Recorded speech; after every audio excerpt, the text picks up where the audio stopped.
Genocide. Well, that's the first word said in the recording.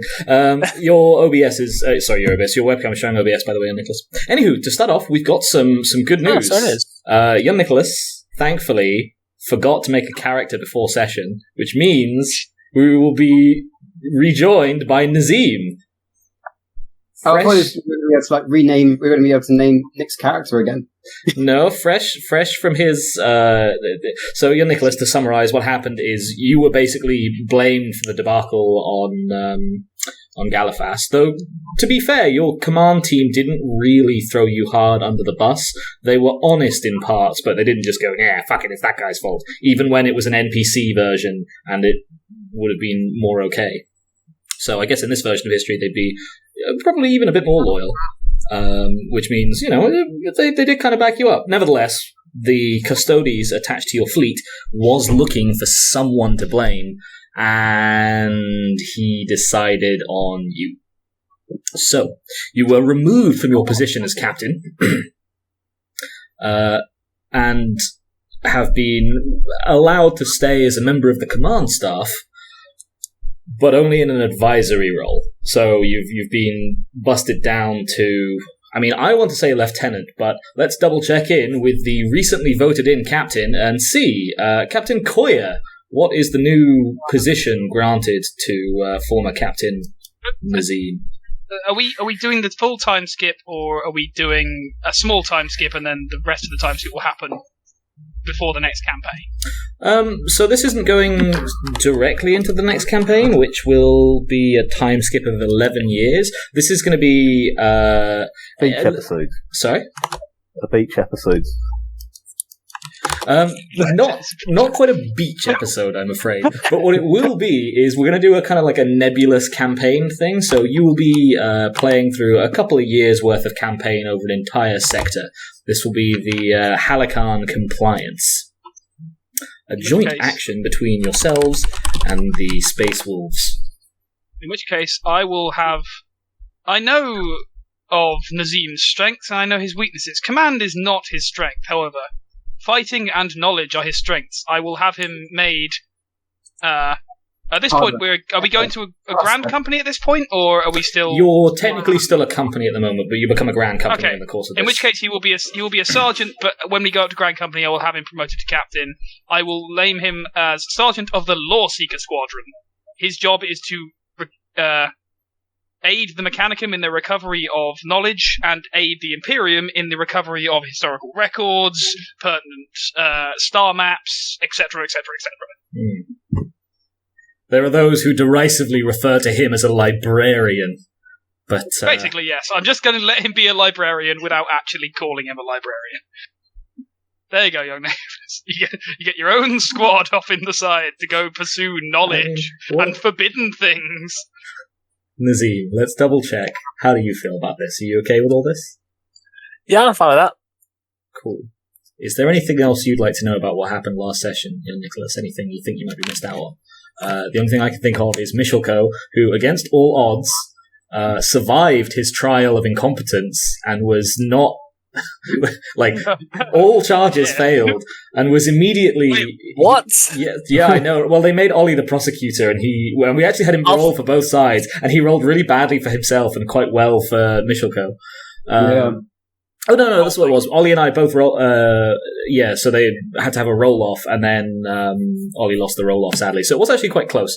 But anyway, Michilco could now not be tried for the action on Galifas. His peers officially found him to have acted without fault, whereupon Benji immediately appointed him head of the... To summarize it in a sentence, the Nuclear Suicide Squad. Yes, I made him Sergeant of the Destroyer Cadre. So it is an honour and a death sentence all in one. He's also the only member of Nuclear Suicide Squad. Although I don't want to join.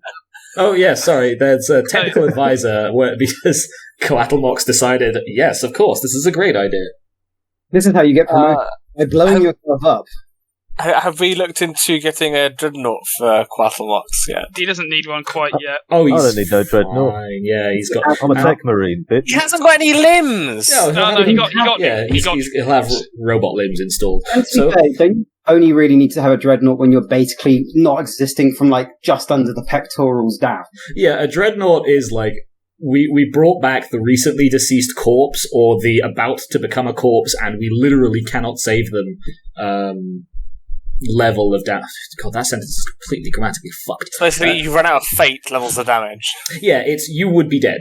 If he had 0 fate and then was killed, we could put him in a dreadnought. Or, like, hypothetically, you could put him in a dreadnought earlier than that, I guess. Most people wouldn't want to. That's good. Basically, what I'm hearing is next campaign he's turning into a dreadnought. Yeah, I think he did actually I'll be also... fine. He won a vote that got him an additional fate point, and he very sincerely promised that he categorically would at least look after that fate point well. Up until we get our hands on Leviathan chassis, at which point he'll be like, strap the Phosphex launchers to me, brother. I like Glorious Melee, don't forget. The Leviathan Phosphex launchers are mounted in the shoulders, so you could take twin Leviathan siege claws, which are drills. Please which have drills do for not fingers. encourage him. Encourage! So this is going to be a little bit. This is just going to be an interim session, which means we'll be kind of like flitting between into and out of character. First up, gear. Is there any gear that anyone has been promised? Oh, in fact, renown. Actually, didn't I tell you? I wish you had asked me, like, you know. Some might say it was an almost dramatic, deliberate strategy not to allow alert you that you could ask for gear. Can I have an Omnicyrax yet? Sure, why not? Excellent. Good I've quality. got a custom one that looks like Cool. my picture. What was your question there, young Nicholas? XP wise, Yes. I think I missed like 2 or so sessions. Have I got XP from those sessions, or am I less than everyone else? I forget what we do, but unless anyone strongly objects, I feel comfortable with you getting the XP. I know you It asked. should be total XP is 3,271, and I don't have any objection. I'm fine with that. So, I mean, you didn't earn it, but it's fine. It's fine. Yeah. I'm cool. how much was that, sorry? Was that 3,200 and... 71. 3,200 and... 3,000. That- I'm going to paste it. I'm just going to paste it. You're a programmer! Right, okay. Let me just... That doesn't sound right. No one said you needed ears to It's program. not including your base, your Nicholas. So, including the 12,000 base, it will be 15,271. Yeah, Or I including really... the base 1,000 you got at character gen, just add 1,000 to the number Ollie gives you. Oh, yeah, sorry, I didn't realise that was. That sounds more... Yes, yeah. okay, that sounds better. Because I've got, No. like, on my character sheet, I've got 3,255. It's like, that doesn't seem right. To be fair to your Nicholas, it is actually, like, the final total is more important because it's what you use to measure your rank anyway, so arguably you should already factor the other stuff in. There we go. Cool. Yeah, we're still roughly half a campaign away from actually getting upgraded to the next rank. I've got 1,871 XP free. Wait, that means side rank. I'm going up a side level, boys. 900 onto that, I think. It's 200 times the current one I have. My current one is Just the idea of you waking up one day and being like, oh my god. 600. I do love the idea of you waking up one day and just being like, oh my emperor, I just feel suddenly more heretical. What are all these voices telling me to do things in my head? I hear them clearer now, brothers. Which is No. Horribly, it is kind of like that. I read the renown rules and have completely forgotten them. Does it matter? Wait, I can get. Can I Yeah. get 800? I'll tell you what, I'm just going to speedily look through the renown stuff. In the everyone gets... We're going to call it 2 pieces of gear that you can request, tentatively. Sorry, I'm echoing on someone. Is this only stuff in the rulebook, or can we request other stuff? I mean, Like, within reason. Appropriate. Well, what I was going to suggest, not for myself, but can I request from the Mechanicum? Can I request for the company 2 Paragon Blades? What do they do? Paragon Blades are basically they're from the tabletop game. They basically represent master-crafted power weapons of various types. I was going to ask for 2 swords, but they could be anything. Spears. Basically, they're just where normal power swords are AP3. These are AP2. They're just better, like really, really super nice power weapon. Okay, so it's the best quality power weapon. Why do you want them out of interest? Well, I want to commission one with its blade coloured to make it look like rainbows, because we have a rainbow theme, because the Aztec theme, and I want one that's just very, very shiny black, because we've got an obsidian theme. Okay, so basically I'm going to set them up as like weapons to be given to the champion of the company. Fair.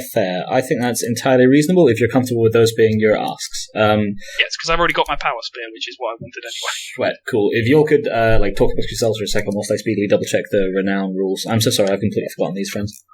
I'm looking into getting maybe a seismic escalation detonator. That's in the exotic things in Rites of Battle, isn't it? Yes, it is. Yes, I read it not long ago, and I don't think you're getting one. And I'm also thinking of getting myself a cheeky siege specs. That I could see you get it. And both of those together, along with my so I have an earthquake gun, I have an earthquake cannon. I'm a shaky boy. That's what I am.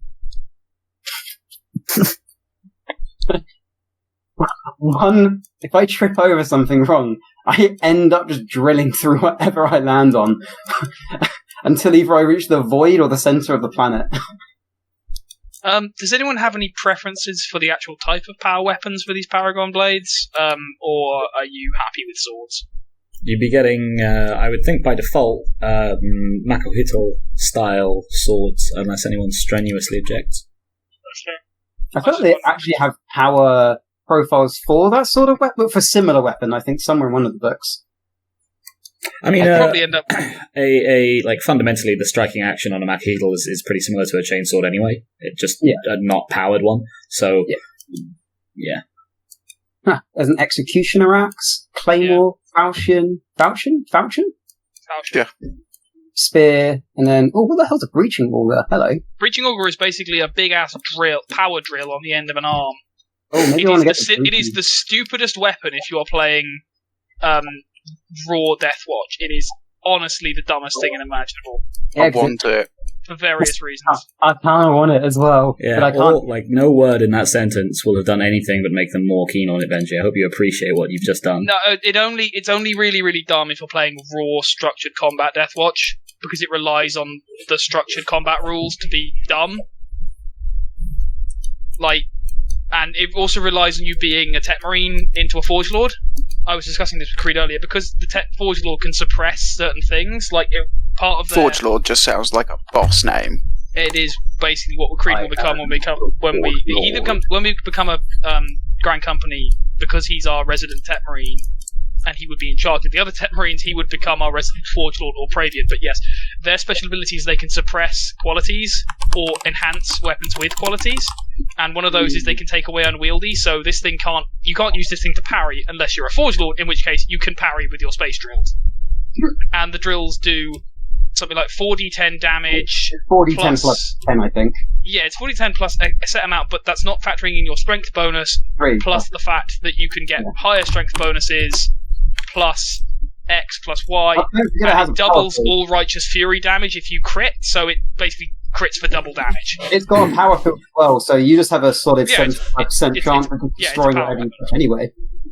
Yeah, it is. It has a power field, which implies that at some point someone must... Oh, I suppose because you can parry it's for breaching. That's the thing. It's a drill. I mean, I'm not going to get... ripping tanks open and stuff like that. I'm not going to get a breaching order because I don't spec into weapon skill at all. But interesting. But I think I will say this as well. One of the reasons it's really dumb is you can also put them on servo arms, so you can have one on each arm and Terminator armor, and then you can have a third one, so you can hit 3 times a turn with all of your space drills. They call him the Hedgehog. Basically, yes, that's why. They call him Big Daddy. You see, that sounds more reasonable than what I was thinking, where you get that servo arm, kind of reach it under you, so you have a crotch level drill, and you just go around thrusting at things. You know what? You could probably do it if you found someone who was willing to outfit your armor with it. You could probably do it. It's called style. you know how you get force staffs and force swords for psykers. Is there such a thing as a force fist? No, you asked that last time when we talked. I mean, There are such things as nemesis force weapons. I don't think those exist. Only yet. the Grey Knights have them, and they haven't been made yet. Yeah, no, I mean, Technically, you can get a I'm hammer. going to put it out there. If you want a force glove, I think that's fine, but it's not going to be like a power fist. It'll be a force weapon that is a glove with which to punch, I guess. Yeah, with the same sort of stuff as So it's similar to like how they power sword, like for stat wise, the power swords. You'd basically be dealing like fist fighting, but your fist is also a force weapon. Would be what you'd be doing. So are we going with renown for a weapon requisition as well? I think it is. I'm just trying to look up like what renown I should actually give you for fucking completing the campaign. I just realised that if I get a if I get this what's it space the seismic escalation detonator, I can just ask my squad to pin someone down with the Deathwatch graviton cannon, and then I can put the seismic escalation detonator on top of them, and then just vibrate them to death. I'm turning into a noise marine. Who could have predicted this shocking twist? Ollie discovers base, and the base is the way to chaos and fun. Good chaos. Ollie discovers base. Sorry.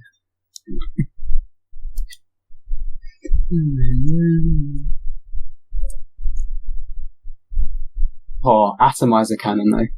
That's a sexy name if I've ever heard. You essentially have them. They're basically just nastier Volkites. Last 5 devastating. Actually, they're basically what they are is knockoff Adrathic Destructors. Volatile. Yeah, they're knockoff. They're knockoff Adrathic weapons, which you aren't allowed to have. No, they have a fairly. They have a renown of distinguished. No, famed. Really, only famed. Wait, no, it's distinguished higher than famed. I forget. No, I guess famed is higher. I don't know, but yeah, it's one of those ones where they're most given. Distinguished is below famed. It is okay. I still have. To be fair, I have a Deathwatch graviton cannon, which is distinguished, but we storied that away.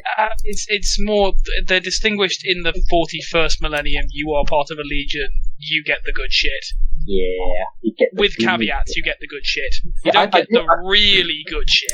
Yeah, probably to represent that, we can say feel free to consider everything like 1 renown rating lower than it actually is. How does renown work? Basically, you need to meet the renown rating listed, but I think at the moment everyone's probably like still... rarity. Yeah, everyone's got a fame 3. Yeah, what renown do you have at the moment? 3, I think. What's that mean? Well, we have a fame of 3, which equals like nothing. It's like 20, 40, 60, I think. So you get fame points for doing things like, managing to not fire a single... but what you're saying basically is we can't get the top shelf shit. I mean, I think like... You can, especially now we're commanding a company. Well, remember the Crusade is kind of like ramping up drastically. Things are still in slightly short supply. Not that many Forge Worlds have been brought back in. I will hear arguments for everything, but you're not within the Soul system still getting pumped with everything Mars can throw at you. To be fair, the seismic escalation cannon has no renown requirement. Neither do force fields. So I'm guessing that's special, actually. Like, where are you looking for this stuff? This is in Rites of Battle, around page... You want to start maybe like 140-ish? I don't have Rites of Battle. Maybe actually no, you want to start at page... Expanded War Gear, 134. So you can get all types of bolters, multi-melters... No, I don't have that one. Can you send it? Conflagration Melter Gun, which is apparently a melee weapon. Nice. Okay, let's have a look at your objectives. Your prime objectives: bring Galifas major continents to heal without leveling the world. Met that. Have enough army troops left over to garrison the place. Definitely met that. Secondary, recover any exotic technology for the Mechanicum. Did not meet that. You blew it all up. To be fair, they were being dicks. Sensia areas tainted by Xenos. Arguably, you did that. So... You see all that Val Xenos wheat? We burnt the shit out of it. Well, I mean, you took the argument that Fort St. Stanis was... I think it was... I mean, like, it says Xenos, but I think it's probably fair to say, like, yeah, horrors of Old Night count, even though they're not Xenos. Yeah, that's appreciated. They're basically Xenos to us, you know, like, so far removed from our common human thread that... Well, no, remember though, because all that is Xenos is to be abhorred, whereas the relics of the Dark Age must be reclaimed for the glory of humanity. I was a pawn of the Dark Age once. I got better. Anywho, so in that case, that should be a net of +2? I think +2. Yeah, plus 2 +3 renown points for everyone for this campaign. Puts me on 6. Nice. I think I asked you ages back, but I think you said no. Was me getting fame for scaring away that entire squad of people in the mountain in the Gralloch range. Yeah, I wouldn't say so. I'm actually not clear on what fame does. Fame is just unlock weapons and armor for you, depending, and it means Isn't that what renown does? So fame directly correlates to renown. So your fame level is a band of renown, I believe, and then you use and you get a certain amount of like requisition points for at least in standard Deathwatch, you get a certain amount of requisition points, which are like directly related to your mission, but like get plus or minus by your fame as well, I think. Yep. So I'm not seeing anything about fame points. I'm seeing famed as a rank of renown. Yeah. Fame. So we also renown is.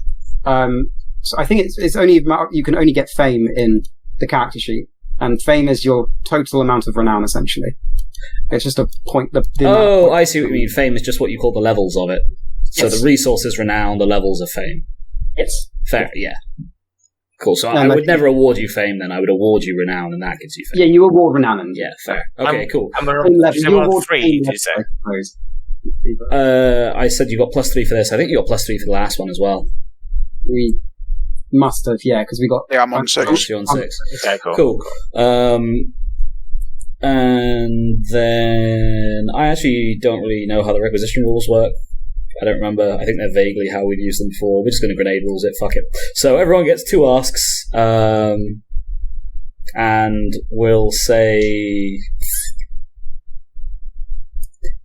if you can justify why they might be on the company account, then potentially we could ignore the fame requirements. That's my favourite game. E.g., I would say Benji has fairly successfully justified why he'd need these swords, arguably, on the company account. Should we think it's fair to make you roll for it, Benji?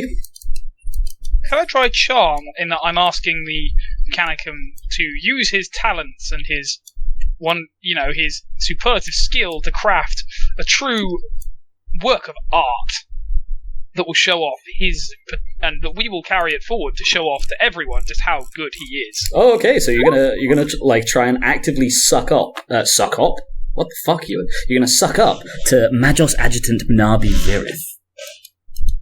Is that what I'm hearing here? Okay. Yeah. No, I'll allow it. And that on a 1 to 10.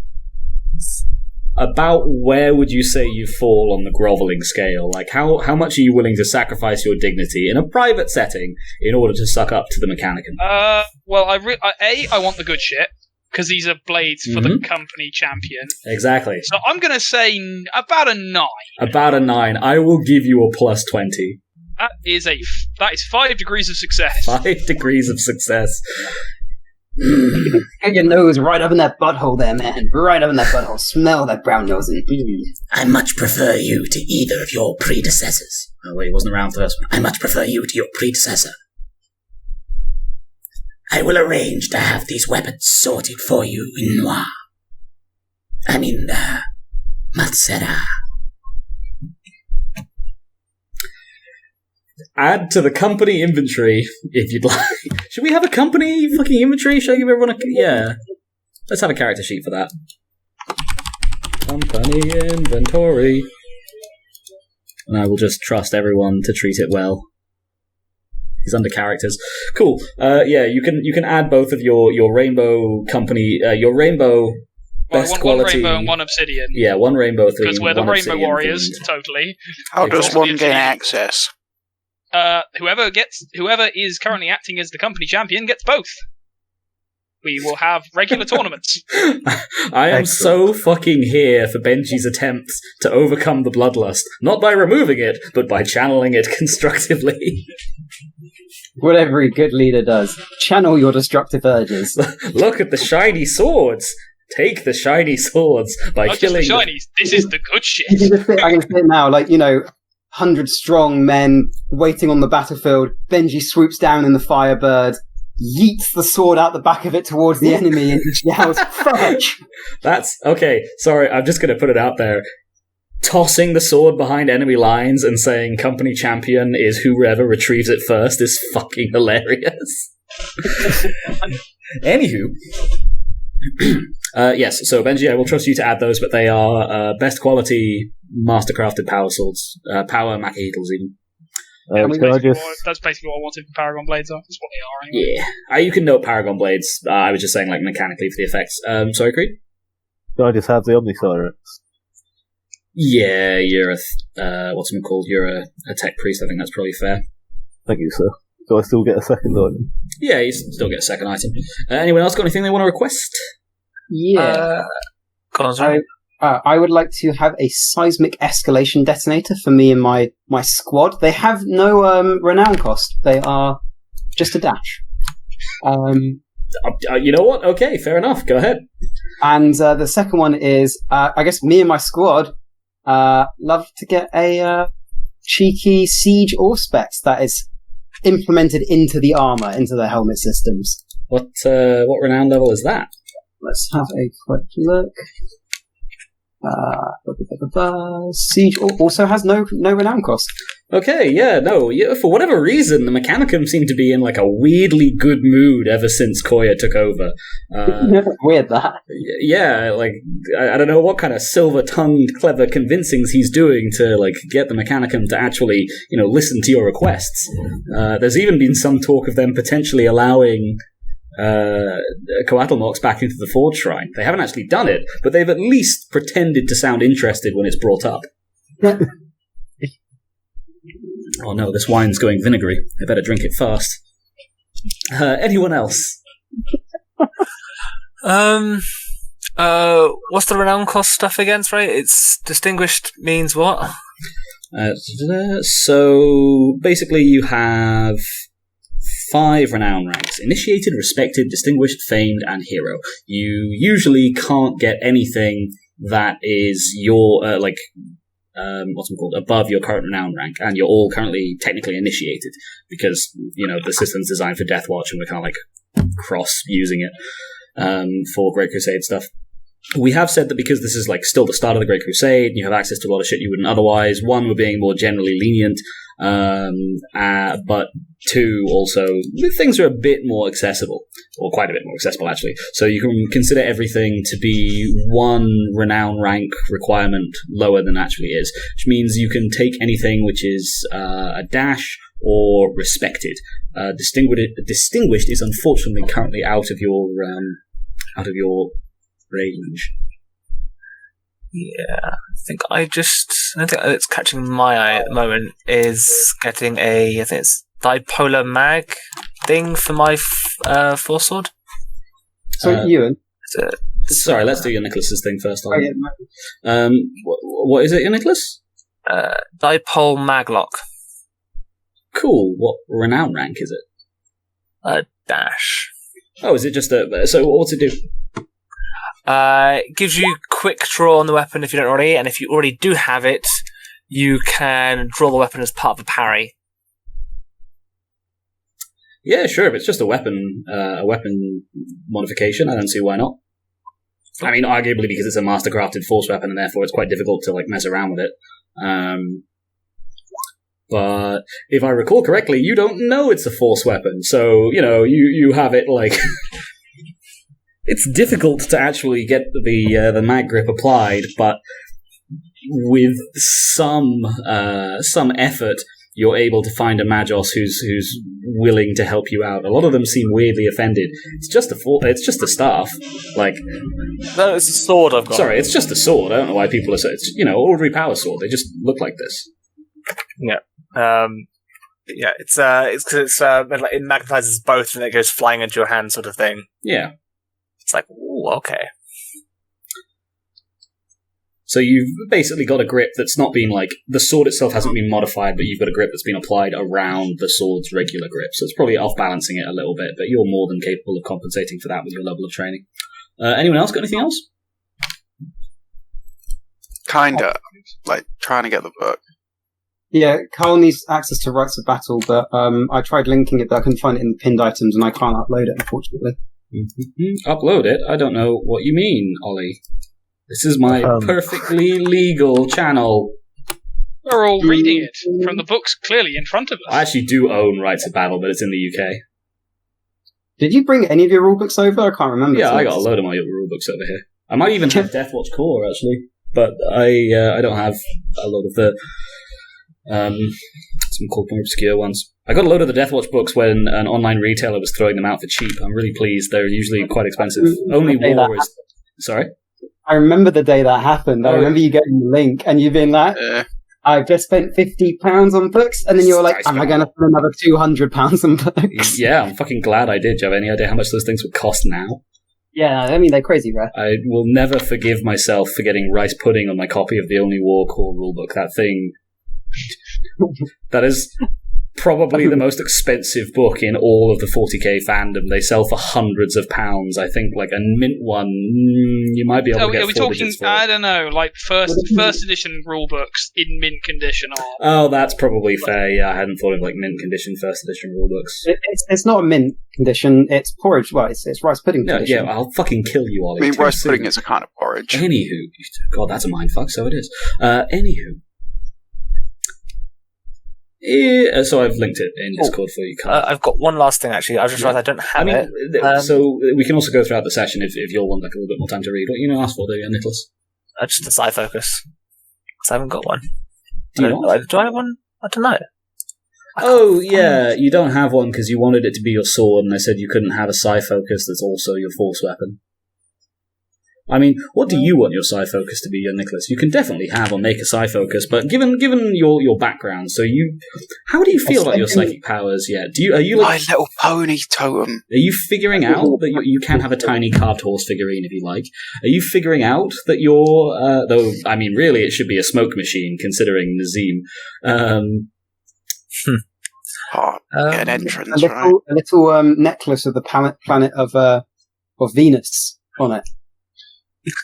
Did you bring any trophies back from Venus? No, I did not.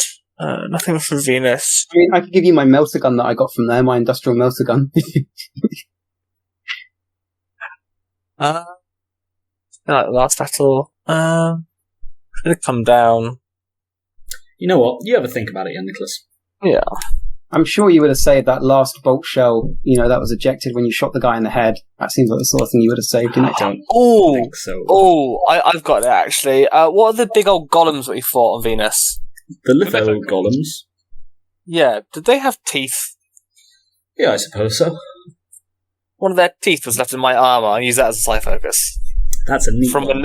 I like that. When both of my arms, one of their teeth were just left in my armour. I did like how you asked if they had teeth when previously both your arms were engulfed by their mouths. I mean, it's a fair question, and it's been a few months as well. I know. Especially, Ollie, you lose track of sentences as you're speaking them. You do not get a dunk on young Nicholas. Oh, very true, yeah. Very true.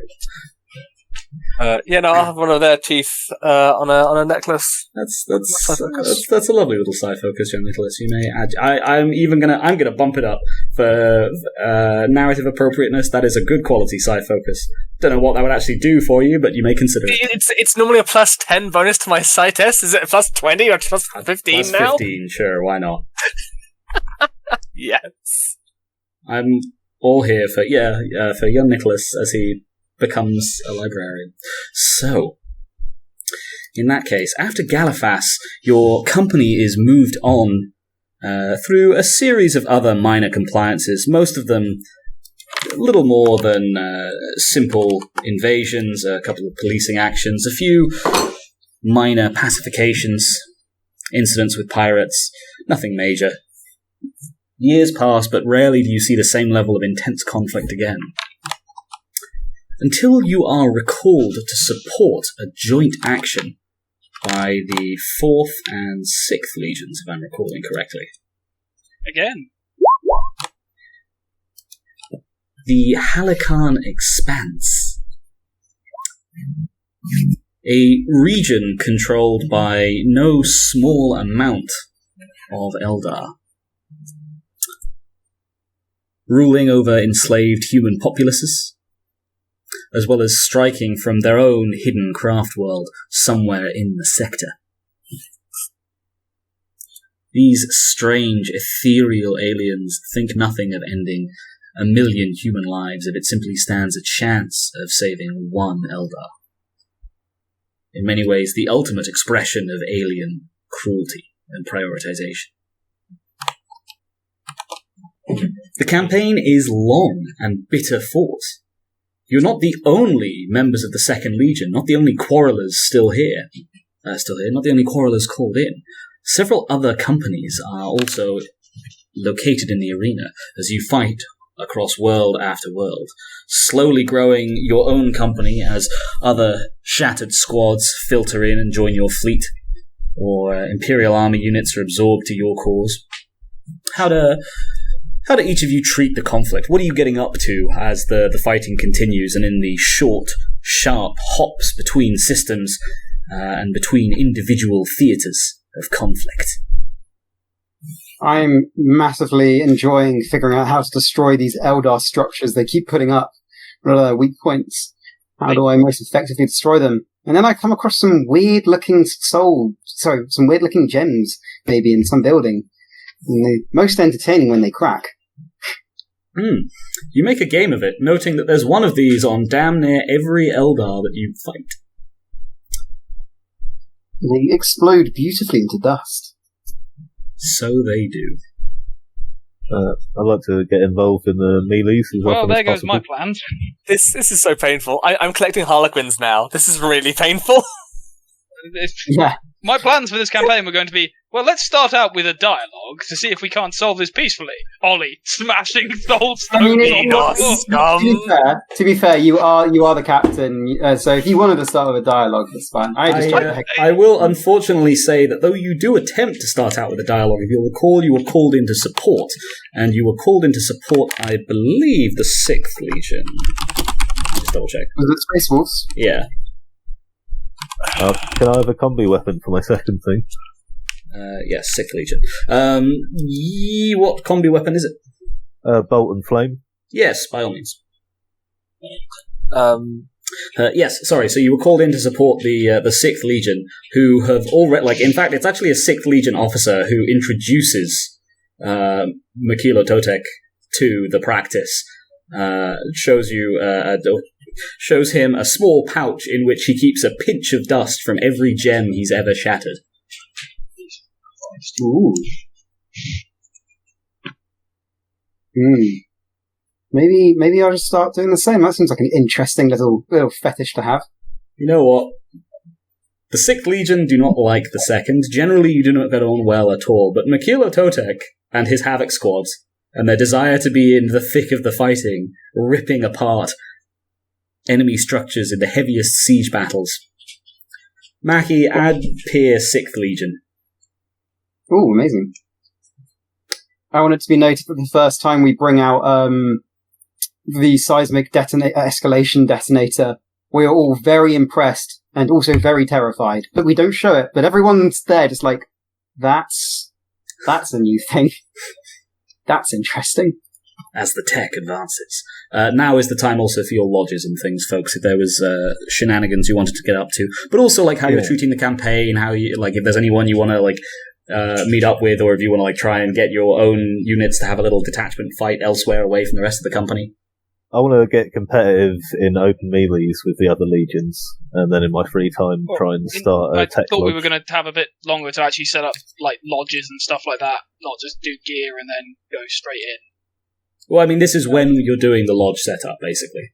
Well, I thought we were going to do it from like 10 years previously because it takes more time to organise societies of Marines than like a campaign. You can retroactively consider yourself to have been laying the groundwork for this as well.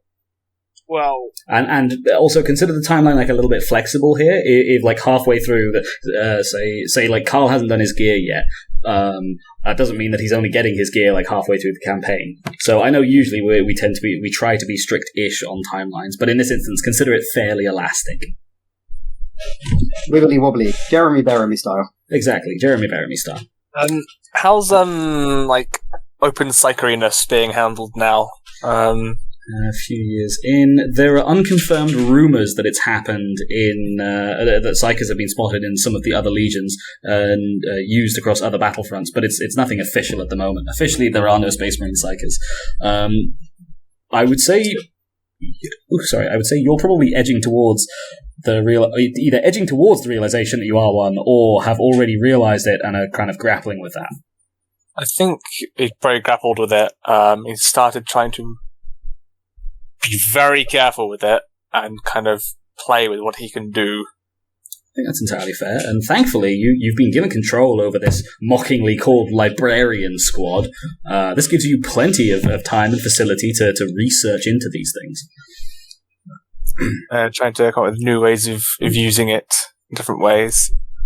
To zoom back to Coatlmox, I think Cread mentioned a thing a while ago. Cool, Coatlmox, I'll take a weapon skill at +0, please.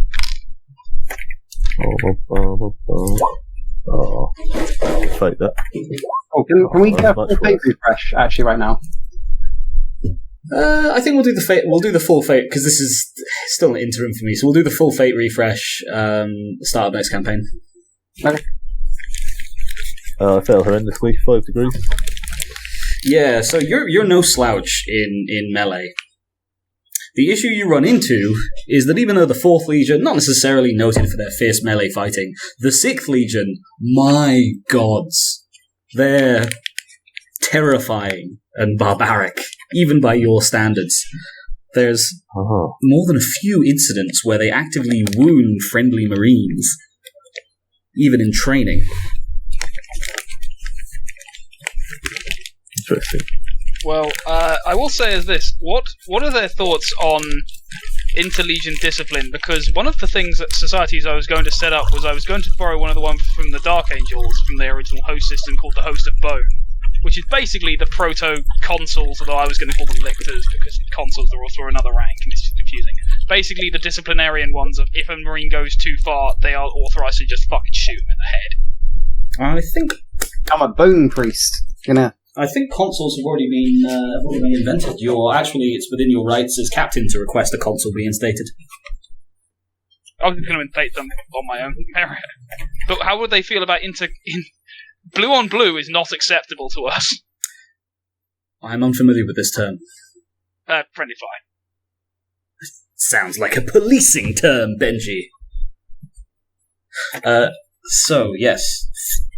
I would say that the 6th Legion, they don't give a shit, frankly. Their opinion is you shouldn't have been in the way, or you shouldn't have lost, depending. That's fine. I'll just take it. I'll just hand over the bodies of the Marines that have been committing these actions, and we'll speak no more about it then. Are you sure you want to do that? just to contextualize. Open attacks on another legion without recourse. You are a fairly rational and reasonable person, and you responded to non-fatal attacks by murdering people. Or trying to. I'm perfectly happy for you to do this, but I think the 6th Legion's going to have replies. Quite alright. Before I authorise the consuls to go out in the field, I will present full findings to our full reports of the blue-on-blue action to the custodian, who is... There, we have a custodian observer, I presume. Is it still Weslin? Yeah, you've still got Weslin for the moment. In which case, I'll get his authorization to deploy consuls to enforce order after I get the reply from the Space Force that, you shouldn't have been in the way. I don't believe consuls operate into Legion, for the record. I think they operate within your Legion. They do operate within my Legion. However, I'm getting custodian approval to enforce inter-Legion discipline. Given that I'm getting attacked, I've gone to them and they've said, fuck you. Okay, you know what? I'll take a... I'm not going to make it the easiest roll in the world, but I'll let you roll for it, so you can get Wesleyan on side. What would you like?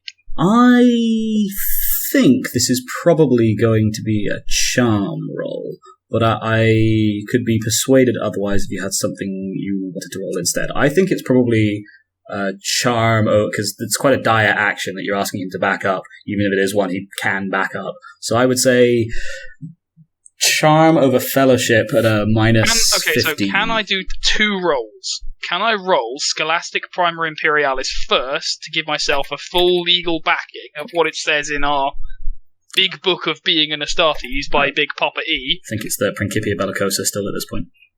Yeah, sorry, I just forgot to change it. Fair. Cool, and your second roll would then be the actual roll. So you want to roll once, and then it you would want to roll be to do then prep a work. logic. Yeah, Yeah, I want. So, Can I get an assist on the prep work from young Nicholas? you do have a dedicated nerd. I will allow sure. You can do, yes, Scholastic Lore, Principia Bellicosa. That will be, I will give you a +0, but then you can have a +10 for the assist from young Nicholas, assuming that Nazeem is willing to help. Come, slave nerd. I wish for knowledge. No, Nicholas. Go on, then. I'll help. Stole your captaincy, and now he comes begging. Holy shit! You Legion Dick. Fuck you. Is that a 1? That looks That like is a 1. You are That's now a the legit. leader of the Legion. Nerd Squad pays off. Like, you don't know what the hell Nazeem's been doing, or well, you didn't know what the hell Nazeem's been doing in the few years since you've taken the captaincy off of him. But there doesn't seem to be any bad blood between him and you, because he comes at you with stack after stack of books, and even shows incidents on Terra where this has happened before. It seems like he must have been living in the Librarian. Fuck knows what he's been doing in here. I've been living in the Librarian and sending people out to fetch me fresh psycho brains. I'm going to allow this. I don't think he's... You know what, let's just speedily resolve that. I just want to see how that's been going. Young Nicholas, can I get a... What do you want to roll for this, young Nicholas? For organising this heist? I think Nice. Just sheer strength. So you want to be doing it yourself? Going out, capturing them, and then You know what? No, imprisoning okay, them. You can have been. Yeah, you're a big Sheer guy. strength. I was going to say, young Nicholas, as well, would you not want to do this in conjunction with Carl? Because obviously, if we take any Eldar prisoners, we'd obviously hand them over to the Nerd and the Apothecary for interrogation. No one must know what he does with the psykers he doesn't really capture, because clearly they never existed. Yes, sure, young Nicholas, I will take Intimidate over Strength for your illegal psyker kidnapping. just because you're going Can I? entire brains out of their heads. So I get power armor and stuff like that as well for that, right? Plus 20. Yeah, you'd be using your power And- armor, wouldn't you? I'll be using psychic powers as well. I've got a psychic power that increases my strength. Can I use that as well? What's the I try to psychic power manifest that it. increases your strength? Might of Heroes, I think. I'm not Might of sure you can use something unironically called Might of Heroes to be Yeah. kidnapping people and eating their brain. Might of Heroes. Focus as well. Librarian and enhances his strength and summons up Deep Well of Rage. While his power is in effect, the Blood Angel's Librarian adds +5 times psi rating to his strength to a maximum of 95. I feel like at this point, though, you're going to be going so hard when you try and rip a brain out, you're just going to turn it to, like, mush. They're delicate things, Nick. I have exact control over it. I could just see outside and it's fine. You have glove. You did the If glove. he obliterates everything but the head, You know what? it's all good. Exactly. Here's what I will say, young Nicholas. Fuck it. You can roll the psychic power. You can, but And everyone else call me on this if it feels like I'm being too harsh, but I'm not going to let you cast it at fettered. I don't want you fettering every narrative psychic power, but I will let you declare your rating otherwise and roll. Just one day he gets you over the top, gets a bit carried away.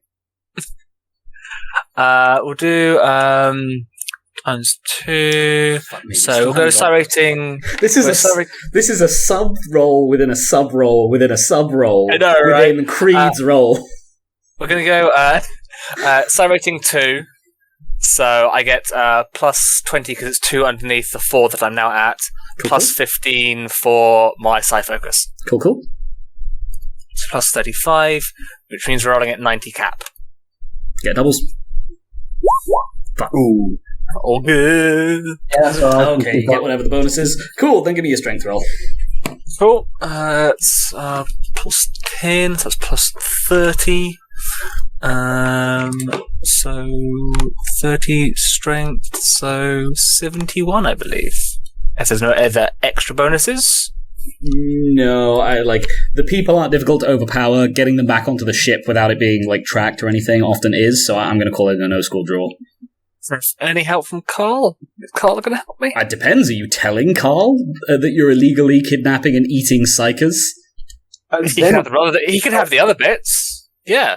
Aren't these Xenos Psykers? These are Eldar, aren't they? No, he's been doing this for years. Since he got booted in. This is what he's been doing whilst he's been in the Librarian. Oh, okay, this is Benji said something. I'm going to approach the Apothecary. He's doing the Eldar too, but he's been doing this to humans. I shall approach the Apothecary about this. Okay, how sly are you being? I'm not being sly. Oh, you're not being sly. Okay, Carl, consider yourself appraised to the situation. How does I know the sort of stuff he does anyways. I'm just going, hey. How does Kuzco feel about this, Carl? I will aid in, air quote, disposing the biologicals. The idea that you just go up to the doctor and be like, Doctor, I think I might have mind crabs. I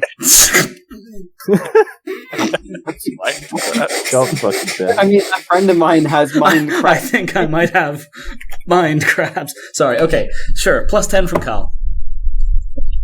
Nice. We are going to get to because we still haven't done the effects of the 1 completely yet. 40, cool. God damn it. Yeah, that's going to be...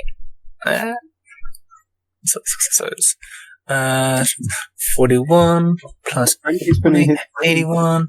81 is only 1 degree of success, unfortunately, I think. 1 degree of success. So, in that case, Captain Coayah, you may have heard a few minor rumours that Nazeem's been up to something unpleasant, but no one's been able to prove anything, and ultimately he's pretty quiet. So if this is the net result, he's going to be able to come through to you, come through to you like this when you come to him for legal advice. I mean, you know one thing for certain: Mackie is almost certainly fired from his position as chief prosecutor. Yes, Mackie is no longer a lawyer. Okay, you were going to be at what did I say? I think I said a minus 15 with Weslin. I'm going to say you got a 1. Sure, I will give you. You know what? Roll me a D100, and if you get anything but 100, then he's on your side. But 100 still counts as a crit fail. Lamel? Don't get 1. Have you not looked? Wait, what the fuck? Wesley has my back. The Emperor has Wesley blessed really him. fucking hates baseball. Weslin really fucking hates Space Wolves. Do you remember the dressing down he gave you guys? He fucking hates the Space Wolves. And what's more, the Custodes observers are in many of the Space Wolves fleets hate the Space Wolves. Space Wolves hate the Space Wolves. All I wanted was authorization to shoot a couple of them if they got out of line. Coayah, you get 2 things from your double 1s here. Your ironclad legal case and then ironclad support of the Custodes. 1, you get peer Custodes. 2, you get, at least peer Weslin.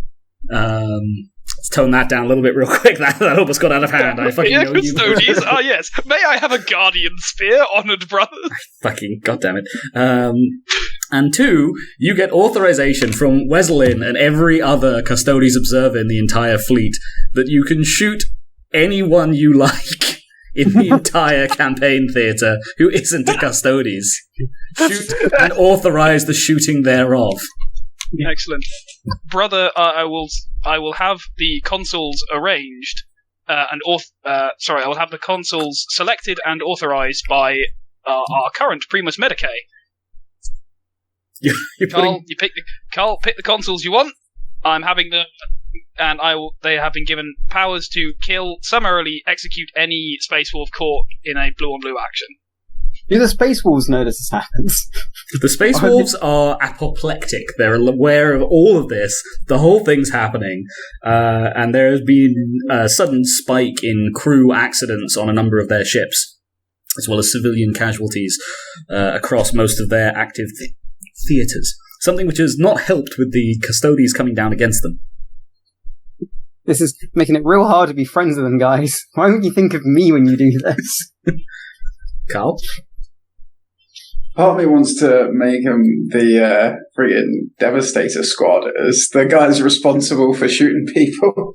Michilco. Didn't we leave him back on the planet, though? No, you didn't. He's no, that's right. We made him... Michilco's definitely been one of them.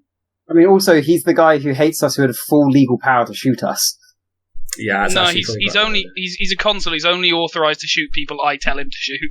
No, consuls are it's almost a sheriff situation. You're authorized to shoot. You're authorized to use your own I'm the one who gives him the authorization, and my authorization is you may kill anyone guilty of a blue on blue. If we're not guilty of a blue on blue, he's not authorized to shoot us. No, you don't. You don't shoot too. Of all the people to give first shoot fucking access to.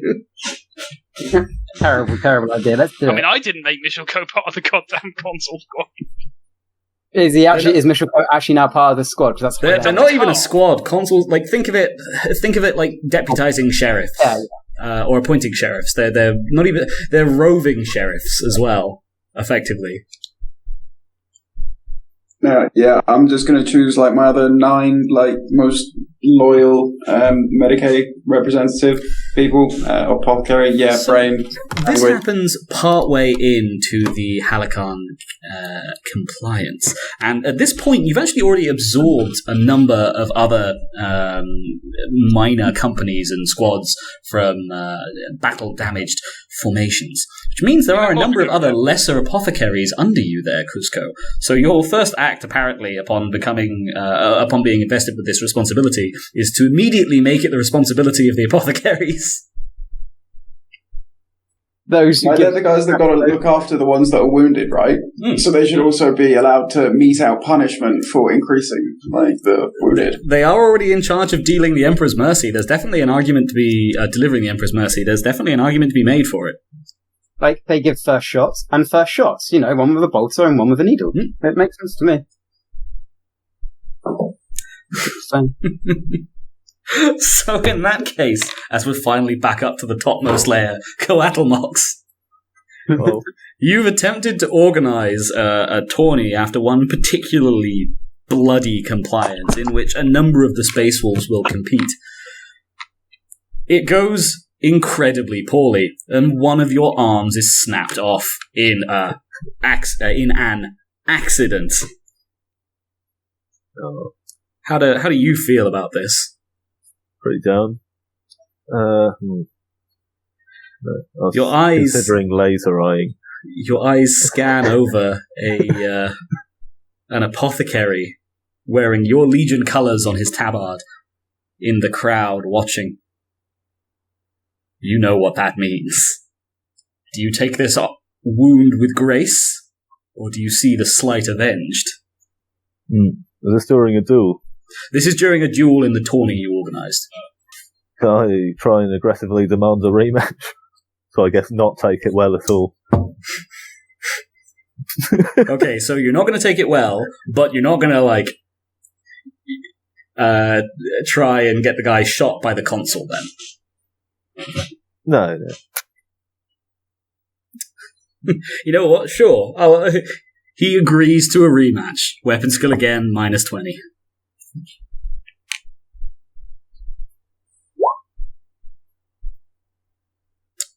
Doff?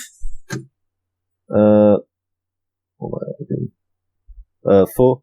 Good. Your arms, man. Yeah, your remaining arm is not snapped outright off, but he severs several of the hydraulics within, and it just hangs limp and dead, swaying gently in the breeze. That's exactly what I was thinking, Ollie. After that, the Space Wolves break out into mocking cheering and cries of "Finish him! Finish him! Finish him!" Is anyone else at the tourney? I'm a bit tawny. I will not be at the tourney. I will have been busy. Yeah, I'm not with Space Wolves, so I'm guessing I'm there as, honoured friend. Captain Coayah is incredibly busy, especially with the custodians on side. He's basically drifted into a position of being the sort of the acting grand captain for quarreler forces within the theatre. I'll be there just to watch Coatlmox, because I think his fighting is amazing. You did Not think today. his fighting was amazing, and then his arm was snapped off so hard that the outstretched hand slapped you in the face. That's rarely a problem. I'm does Coatlmox want someone to come out and stop him from being murderized? I don't think they're going Is he actually going to try and finish me off? Yeah. You can see it in his eyes, he's kind of considering it. He looks around, the Space Wolves around him bay for it. They, especially with, the things Coayah's been doing, they're eager to see quarreler blood.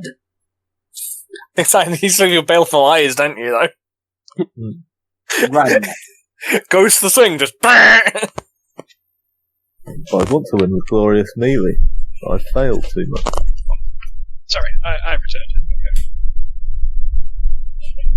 returned. If the guy looks at me, the guy who's standing over Cread, I'm going to do a very gentle shake of my head.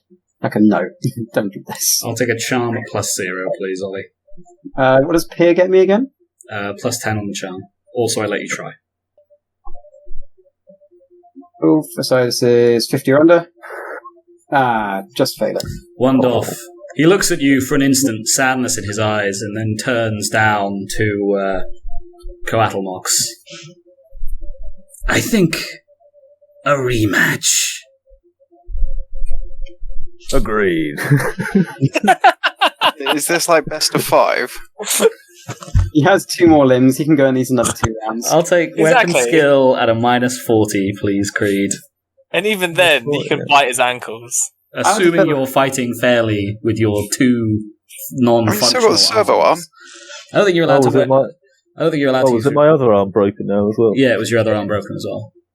I feel like at this point, Creed must have just easy detached joints, where it's just he can just slot new arms in when he just goes up to, Kuzco.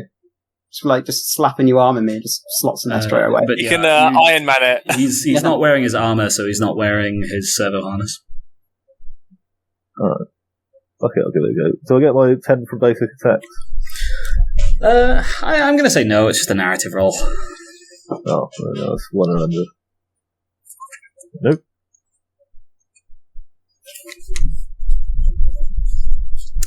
Does this at least earn their respect for him not giving up despite the circumstances? Potentially. Right sport. I feel like I should probably step into the ring at this point and say enough. The Space Wolf steps forward and draws a knife from his belt. And then charges towards Coatlmox. On, definitely 4+ degrees of failure on an 86, 1 or under. I try and Coatlmox. laser eye his hand to a cold shot. So disrespectful, I Creed. will say you can use your laser eyes, but he's still going to get his shot off as he jams his knife straight into your throat. Oh, that's going to be mostly mechanical anyway. I suppose it's probably fairly heavily rebuilt. But still. I just love how, it's not even, that bad for you to get your throat cut, because really you don't have a throat anymore. It's still pretty Unless bad. it's He's just still- going to have other pipes giving him oxygen. This is still only a knife, right? No, this is a knife. Well, it's an Astartes combat knife, so it's a short sword. Yeah. You're not wearing armor. No, You so can that's revenge fine. laser eye him if you'd like. I'd rather not. Can I? I'm You gonna. don't have to. I'm gonna step out of the field. I think at this point. Yeah, you probably should, as he goes, like, careening backwards, blood fountaining from his stabbed neck. I'm going to put a stop to this. A gunshot rings out from behind you. Does it hit me? It doesn't hit you. The Space Wolf's head explodes. As the apothecary in the crowd sees him murder another Marine in effectively cold blood in what was supposed to be a non-lethal tourney. Yeah, I'm just going to slowly step back into the crowd. Violence erupts immediately. I'll go towards Coayah and Coatlmox, and I'll I guess slinging him over my shoulders and call for the Firebird. Yeah, I'd say there's enough. We did say you were outside. I had you. I don't think I mentioned it, but I had you mentally on like a plane in a recently compliant world. But you're very much very much able to drag his dying corpse away from the brawl and call the Firebird. What do you want the Firebird doing? Oh, I think I'm going to have it blast flame, upwards away from everyone. I want it to cause a bit of a spectacle and stop the fighting, but I don't want it to melt anyone. The next few minutes are pure chaos. The Firebird arrives, fire blasting out into the skies. More than a few Marines are immediately blinded, being completely sans their helmets. Coatlmox nearly bleeds out repeatedly. At some point, Nazeem emerges from the crowd. You hadn't even known he was here. He's still clutching Coatlmox's recently severed arm. I got a trophy! Are you keeping it? No, I'm gonna give it back. I'm joking. You should keep it. He's only using it anyway. And the attached space wolves and quarrelers descend into an all-out brawl. Knives are flying, gunshots are going. The apothecary staggers towards you, limp and bleeding at one point, until eventually, after what feels like forever, but was really only just a bare couple of minutes, you're able to evacuate, pulling most of the other quarrelers with you. I guess I'm waving up to the Space Wolves down below, like, see you next Tuesday for the poker game. In the aftermath, the Space Wolves accuse the quarrelers of having dishonoured their legion and the 6th Legion by shooting someone who was unarmed in a tourney, whilst the quarrelers who were there accused the Space Wolves of cheating at a tourney. You may all consider yourselves to be aware of this and can involve yourself to the degrees to which you would like. Anyone got any thoughts or opinions on this? I mean, I'm happy going to be almost spectacularly angry. I'm going to be a mediator for whatever fucking bullshit needs to come up next. I'm going to find it hilarious and just be there as a spectator and just always have Coatlmox's back. Like, but he's still alive. He's fucking amazing. He is. You can literally have his back. It keeps falling off. Yeah, how am I? Am I alright? You make a full recovery once they're able to get you back to the ship and medically recovered. You were dying for quite a while, but it does also take you quite a while to die. So you're fine. You know, other than the crippling pain and scarring of the experience. Scarring? Yeah, scarring's the experience. Right, I'm having apart from on deployment, I'm having all quarrelers confined to barracks until I can find out what the hell's been going on. I'm also going to call for an emergency meeting with the high level leadership of the Space Wolves. I'm going to make a suggestion that Coatlmox gets reinforcement around all the joints on his body. Yeah, one thing that you actually note, Coayah, frustratingly, is that apparently in a number of the high-level discussions you've had to have about the Space Wolves,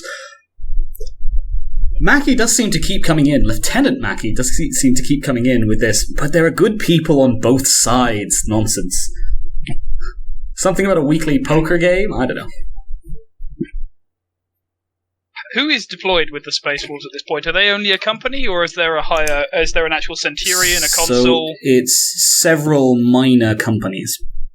scattered around the place. They've also got, obviously, an immense amount of attached Imperial Guard units, and there's the only other Astartes force in the theatre, which you get on quite well with, but they've been fairly quiet, is actually a company under Mourndrko, who is nowadays a captain. Excellent, Captain Mourndrko. When we arrived, I would have liked to have, sent maybe a lovely, nice bottle of Amasec to him in greetings. General overtures. I was going to ask if we bumped into Mourndrko again. Yeah, Mourndrko, you've actually, in the couple of years that you've been on this campaign, you've even had the pleasure of fighting with him a few times. He's perhaps the only person in his entire legion who's able to take a joke. The rest of them seem almost frustratingly dour, but they do at least back you up, and they usually volunteer to be the people following Havoc Squad and Michilco's Destroyer Squad into the breach. The difference between the Havoc Squad and the Destroyer Squad at the end of the day is that the Havoc Squad is liked. Yes. Yeah. That's the only difference. Your life expectancy is much higher in a Havoc Squad. And strictly speaking, a Destroyer Squad tends to be more close range, even if the weapons aren't necessarily close range. I don't know. Yes. Squad, coming in to save the day. So, you're basically dealing with maybe 3 or 4 Space Wolves captains, of whom one would be effectively the sort of acting Grand Captain for the theatre. Indeed. What do? Oh, yeah, sorry, you said you were calling a Grand Conclave. So I assume you're inviting the Custodes, some, major Imperial Army commanders, presumably Mourndrko, the other minor Coayah captains in the region, and then the Space Wolves captains, right? Yes. You are invited to conduct it. I will also take young Nicholas as my as your legal representative counsel. Basically, guy who knows shit. You know a lot more than other people, given you've been locked in a library for the last 10 years. Well, it's an 11-year and time I pretend to not know what you're doing in there. You've heard you rumors. could give me this one. You've heard rumours that you're deliberately not looking into. I'm just like, do I have anything to help psychic-wise before we go in there? How much notice am I getting? A fair amount. This is an official conclave of high-ranking Space Marine commanders. It'll take a while to assemble as well. So the Space Wolves insist on meeting on neutral ground, citing that they fear arrest were they to travel to your ship from a dishonourable legion. In which case, I would ask Mourndrko if we may use his ship as the meeting place. Mourndrko would like to know, what do you want in the way of decorations? Will bunting be required? Because I wouldn't have said so, they have literally the entire bunting supply they started the campaign with. He's found no use for it whatsoever so far. If bunting you would like, then let there be bunting. Then bunting there shall be. Yes. Basically, to outline what I would like to be doing with this conclave meeting. How often are there incidents of quarreler problems within the quarrelers our attached units? How many companies have we got Define attached? problems. Is it just us? Okay, It's so just you. so No, sorry, no, it's is it not just you. us? There's a It's number of you. There's a number of Okay. companies and smaller formations too. Okay, so have any of my Marines been engaged in repeated fights? Any squads involved in serious disciplinary problems like the Space Wolf one? Yours have not really been going after or been so careless about other Marines, but I mean, they've been about as careless as they were in Galifas, and you note with some distress that it does not seem to be a phenomenon restricted to your company. So they've Okay, so are there a lot any? of them fairly brutal. Okay, so have I got say one squad that's particularly in available for me to make an example of. Oh, 100%. Yeah, you can pick the murderiest of the murders. Okay, I will pick the murderiest of the murders. I will announce to the assigned campaign. I will announce to the assembled Marine commanders. This has gone on long enough. Every day, more and more reports are coming in of Marines run riot. Not, of course, from our esteemed brothers in the 4th Legion, which is why we meet on their neutral ground, but from the 6th and the 2nd, unacceptable practices. Already, I have had to invoke the rights laid down by the Principia Bellicosa, backed up by honoured Weslin and his brothers. Weslin nods from his station. To employ consuls to eliminate Marines found guilty of the heinous sin of attacking a cousin. Now I am forced to take further action. I have assembled before you, without weapons, without armour, the worst of my squads for disciplinary action, unacceptable practices, and attacks on friendly allied units. Not Marines, although would have been dealt with by the consuls, but attached army units, various friendly forces in the area, you name it, they've done it. I am enacting the ancient punishment of decimation. They will now draw lots, and the loser will be beaten to death, his name forgotten and discarded to history. I will continue this, and ask that the custodies for leave to continue this with your squads if punishment and discipline is not meted out. The Space Wolf. I will continue this until this campaign is brought to a professional and disciplined end. The Space Wolf captain, or the acting chief captain, grand captain, snarls at you. Do you accuse us of not being able to discipline our own squads? From your rabble? Yes, I do. I think everybody here would agree with me on this. We need action, and we need it now. We are not the Emperor's finest acting here. We are run riot as the techno-barbarians of terror. This is unacceptable. You would have us kill our own when there are Xenos to fight? This is a waste of good men and good gene seed. You are already killing your own. You kill Imperials by the day. The Space Wolf scoffs. Then they shouldn't have got in the way. This, he gestures at the 5 somewhat upset-looking quarrelers before him. This is simply a waste. This serves no purpose but your own ego's gratification. And you, he rounds on the custodies, would sign off on this? Weslin looms in his seat. Reserve your words, Astartes. He falls silent. The Space Wolf flicks his hand at the five of you, at the assembled rest of you. Murder your own men if you will.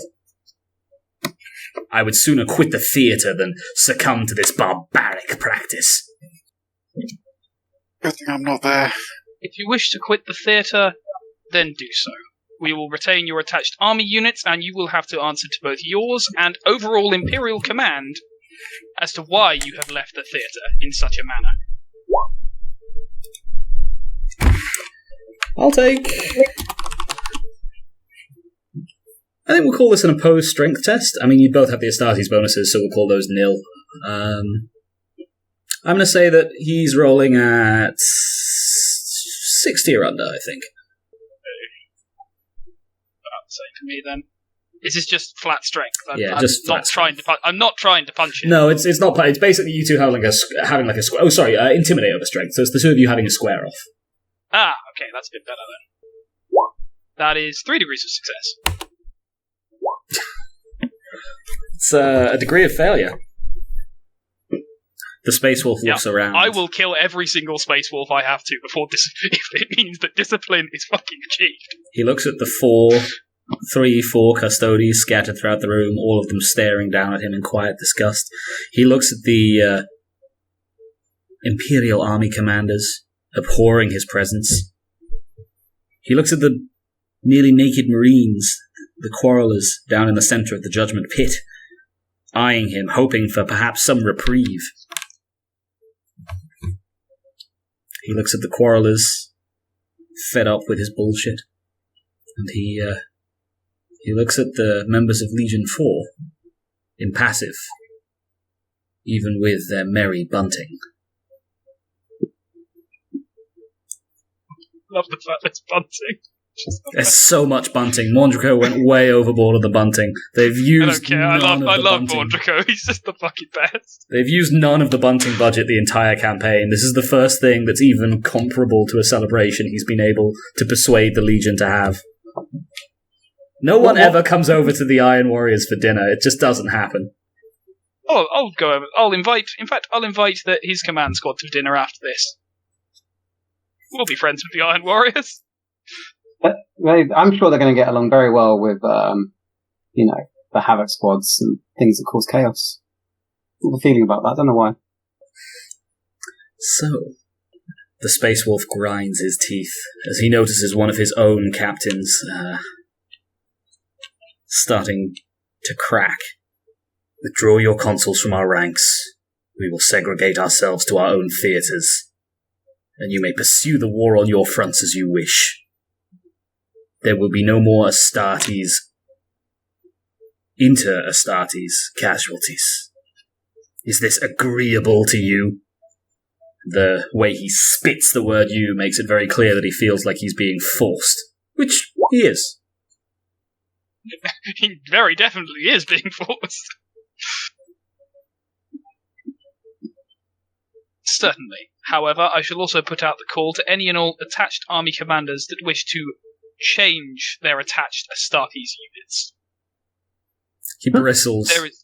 There is no point in asking them to fight and die for a cause they do not believe.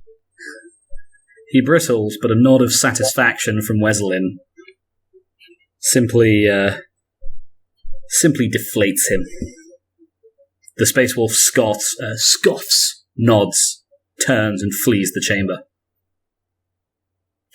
And it's at about this point that Seb brings out the bowl of lots for your Astartes. I would like to take a lot. Why are you taking a lot? So I can announce a lot of lots. Number 1, you are safe. Number 3, you are safe. Number 5, you are safe. And number 4, you are safe. Number 2, your name has been stripped. May you serve the Emperor in the next life. Begin. The action is almost brutally slow. It takes some time for the Marines to bring themselves to do what they are required to do. But after it begins, it is ruthless, and though it is not efficient, it is thorough. You almost can't tell the line where the second Marine in the squad turns from living, stoic, unscreaming, but heavily wounded Marine into simply bloody, fleshy pulp. And then I think the command conclave is concluded. Does anyone else have anything else they wanted to do? Sorry, I've been a bit taking up time and being a bit brutal, but, chains of commanding involve beating a man to death. I was hoping for another bit of equipment, mainly because I was thinking the 2 pieces of equipment I asked for didn't have any cost associated with them. But it's not really something that does. It's just a special issue, backpack ammo supply that can feed both of the heavy weapons I now have. I don't think they really make those, I'm afraid. You get a backpack ammo supply for one or the other. Can I request another piece of gear, actually? I was going to ask Manabi Virith if he could commission for me a lovely set of armour to gift to Mourndrko as a symbol of eternal friendship between the second and the fourth. I'm going to say you've already used your 2, but I don't know if everyone else has, you could maybe ask someone else if they'll give you one of their slots. That's fair. If I've used it, that's fair. Cool. We've got a little bit of, actually a moderate amount of session left. Does anyone have anything else they want to do as this campaign drags on? The Space Wolves withdrawing to fight on their own fronts, and quite a throng of attached Imperial Army troopers coming over to swell your own ranks. I want to start my hidden lodge thingies. I'm just finishing a Snickers. All right, well, you have your Snickers. I want a Snickers now. What are you asking, Ollie? I'm thinking maybe, getting more and more familiar with the various types of, siege warfare that present themselves on these planets. I know I don't have just, what's his face?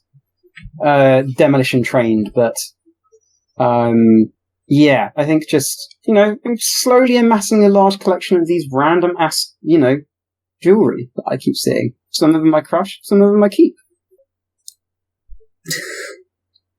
Add enemy Eldar, please, Ollie. And I'm the one who's been bashing on about how we're meant to be the fucking...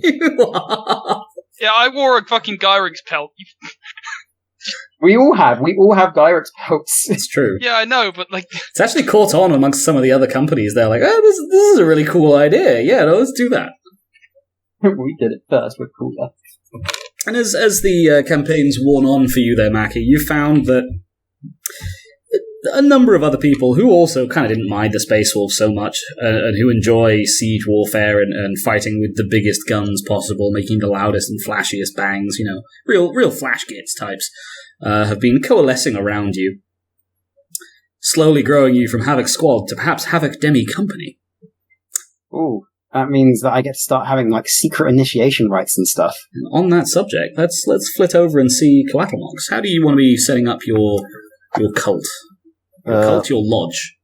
I want to be going around myself and having Seb over the ears, just looking for any Marines or Guardsmen of any rank of a keen interest in the Mechanicum, or are looking to initiate into the Mechanicum. Sort of snipe them into my cult. Prioritise any that already like me as well, of course. Get some real loyal, secretive, close-knit friends. Alright, I'll take... Do you have... I assume you have... What the fuck's going wrong with your sheet? I can't actually seem to scroll down on it for no readily apparent reason. We'll open it. There we go. Cool, yeah, I will take... Do you have a Mechanicum law? Yeah. I have a Forbidden one, or Scholastic Tech. Scholastic Tech's probably good enough. Yeah, I'll take Scholastic Tech over Perception, please. You're doing this over a years-long span, I'll give you a plus 10. Or... say... Get 100. Oh, fuck man. Success. 3 successos. 3 successos. Yeah, you find a... Sorry, did you say you were including humans as well as transhumans? Yeah. Yeah, you actually have a reasonable amount of success. Your little cult grows aboard the Obsidian Heart. Sorry, your little lodge grows. Your group of enthusiasts. What are you actually doing with them? Well, I want to sort of centre it around starting my hidden forge shrine in the pipes. I'm just going to be teaching them about how the tech has served me well where my flesh has failed, and various other teachings of the Mechanicum. And, if possible, training up some humans to later infiltrate the forge shrine and be loyal to me. Yeah, sort of develop our own technolingua on the side and stuff. Yeah, I mean, you speak Techmalingua. You can teach people your own unique dialect of it. That's even expected, to some extent, of many magi. Your lodge, your grouping of Mechanicum enthusiasts, both other members of the Astartes, though curiously no other actual Techmarines from the other companies who might cotton on to your potential goals. And also a fair number of armsmen and soldiers in the Imperial Army, slowly swells through the years, and especially through the campaign, as more and more of the soldiery and the crew aboard the ship develop a specific affinity for the Obsidian Heart, the vessel above in which so many of them have lived for their entire lives, for so much of their lives, and into which generations are now starting to be born, and which is the central focal point of the fleet, even for the smaller destroyers that flit around you, the heart of the shoal, so to speak. Some of them speak in terms that maybe almost make you a little bit uncomfortable. They're almost too reverent for the Obsidian Heart, and for you, who teaches them to exist in its veins and arteries. Oh no. Whatever. Griblins. Creed. Vent What is Griblins. They're going to act like white blood cells now, aren't they? Anything. We're going to have vent tigers, but they're humans. Oh, I was going to actually try and capture creatures, and turn them into. Do I know of machine spirit teachings yet? Yeah, machine spirits are 100% part of your basic education. Yeah, alright. I'll just try and lean into what they're saying, but just make sure they revere it as a great machine spirit, and try and teach them how to properly worship it through maintenance. Can I also be setting up some societies? Yeah, we'll get to that in a second. So, Coatlmox, you teach them the ways of the... I'm just going to faux Latin this, I guess. What would that be? The Pater Obsidia Curis. The Father Obsidian Heart. The great beast that carries you through the void, that protects you, that warns you, that gives you all life, and that carries the Emperor's word, the word of the Omnissiah, out into the stars. And they regard you, Coatlmox, the Crisp, as and this potentially makes you a little bit uncomfortable, the prophet of the Peter. The voice of the Obsidian Heart itself. Its machine spirit given flesh. A tiny little Omnissiah. Ruh-roh. This can only go well. I like how you've managed to Did create someone say heresy? Cool. I like how you create a successful machine cult far better and faster than Admech did, just by dint of being nicer. Yeah, it's also far less effective. It's a bunch of nerds aboard a ship. Aboard a fleet, to be fair. Yeah, but once you get enough nerds into one place, it does coalesce into, mega nerd. Cool. Creed, if you'd like to add Pater, and feel free to put this in the fucking ship inventory as well, I guess, whatever you fancy. What would that be? That'd be Pater Obsidia Cult, Lodge, whatever you want to call it. Fortunately for you as well, because they're mostly based aboard the Obsidian Heart and its attached ships, drawing much more from the ratings and the crew than from the army. The army are welcome. Your lodge, your little cult, your organization doesn't take casualties nearly so quickly as it might if it consisted mostly of army troopers, making them remarkably durable and slowly growing. I'm sure this can't ever go wrong. It's alright, we got 200s in this session, nothing can go wrong now. Also got 2 1s, so you're perfectly balanced. Can I put in some rules to try and slightly curb this? And just reinforce no mentioning of lodge outside the lodge. Say we should all go by holy designations while in the lodge, which will literally just be numbers 001, 002. You're going to give everyone cult numbers. Yeah, you know what? Do you fucking hold on a sec? Let me have a look. Let's have company inventory. I think there's a vehicle section in this, right? Oh my god, you're definitely going to start a sub-cult that's based purely around who's got the best number. And there's going to be the group who think the higher number's better, and there's going to be the group who think the lower number's better. There isn't a vehicle section, that's weird. And then you get slightly off topic while Ewan looks for this. Sorry, the whole thing, don't talk about the lodge unless you're in the lodge, reminded me of Fight Club. The first rule of Fight Club is don't talk about Fight Club. But it wouldn't grow if no one talked about it. And that was Tyler Durden's way of initially teaching them to break the rules. First rule of Cult Club. Join the cult. You must join the cult. Do they also have to chop off bits of them and, glue on shitty augments? I occasionally suggest that if they're injured and need replacements, we might be able to do some off the books. Good, because I don't want the apothecaries to be spammed with these random asks for amputations. Cool. I've just given you a Cult of the Pater Obsidia character sheet, Creed. Okay. Feel free to put in your rules in that within reason. Sure.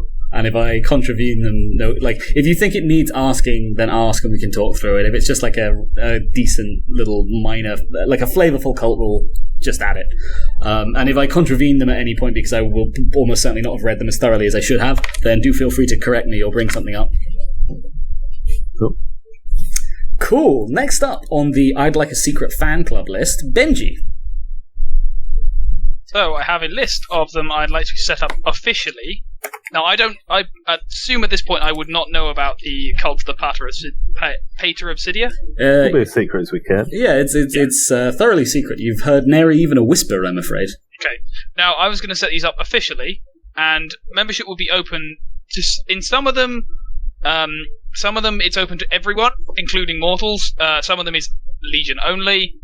You can belong to more than one of them, etc., etc. Essentially, I'm importing the host system from the Dark Ages before they got the hexagrams wrong.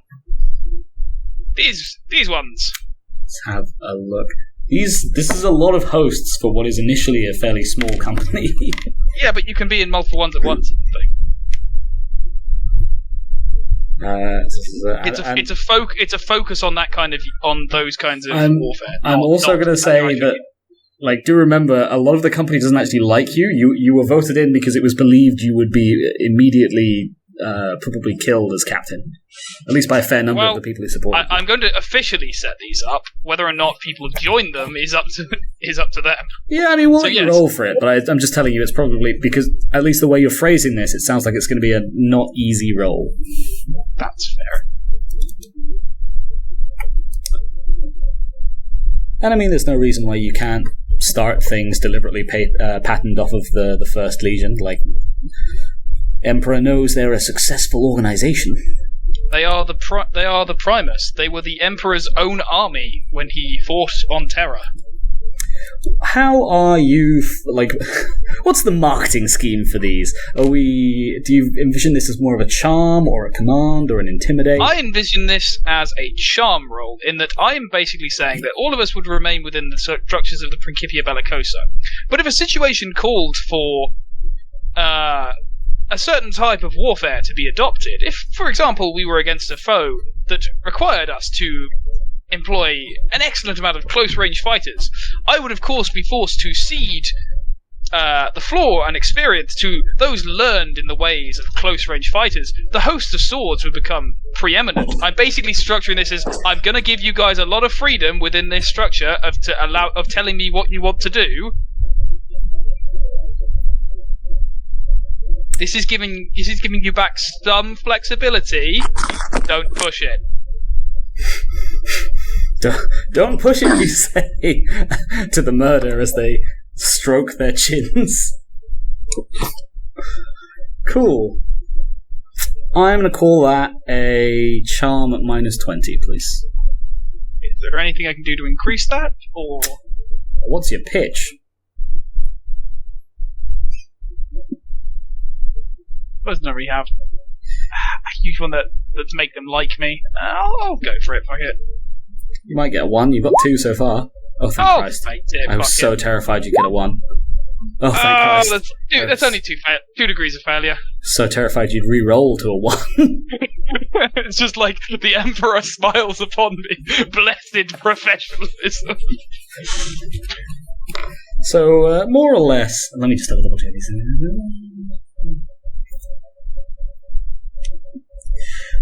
So yeah, it's not that the system doesn't technically work on paper, especially with the encouragement of their sergeants. The groups do join the required hosts. Unfortunately, it doesn't really give you the organization you might have hoped.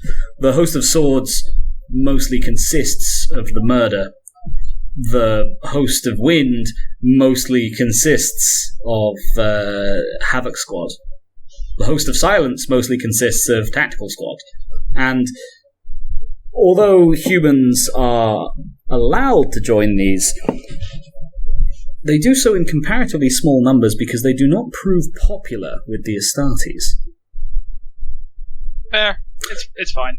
Let's jump in and see. Do any of the other members of the command squad have any reaction to these? I am uncomfortable with my Havoc Squad joining these cults that keep appearing. And I fear it may detract them from their training. What purpose do they even offer them, really? Essentially, essentially, the pitch was always membership of a fraternity that would become the preeminent experts within our company, within the Grand Company, within the Legion, at a certain style of warfare, so that if called upon, any member of the fraternity could offer advice to line command in situations that called for it. I feel like Havoc Squad already covers that by being Havoc Squad. So I am going to request that my Havoc Squad members are not part of any cult.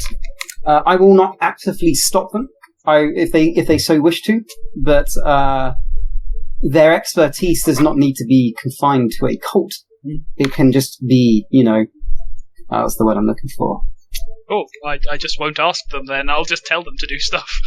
I don't need to consult if you're not part of the official thing. And so the host of Wind slowly dwindles as some members of Havoc Squad initially join up and then discourage humans from doing so, and then eventually drop out, each leaving the host in turn to focus on their membership of Havoc Squad instead.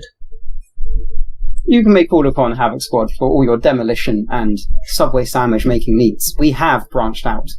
I already do. I just won't listen to you now. That just seems like you're shooting yourself in the foot. I'll just use the host of Iron to discreetly assist my underground organisation. Yeah, the host of Iron's actually, weirdly popular. It wasn't even, at least according to your initial specs, supposed to be open to mortals, but they seem to be in it. It's actually kind of a weirdly, runaway success. Technomads recently. I don't know who these guys are coming from. Never mind. Anyway. I suppose let's check in as well, Nazeem and Kuzco, how do you two feel?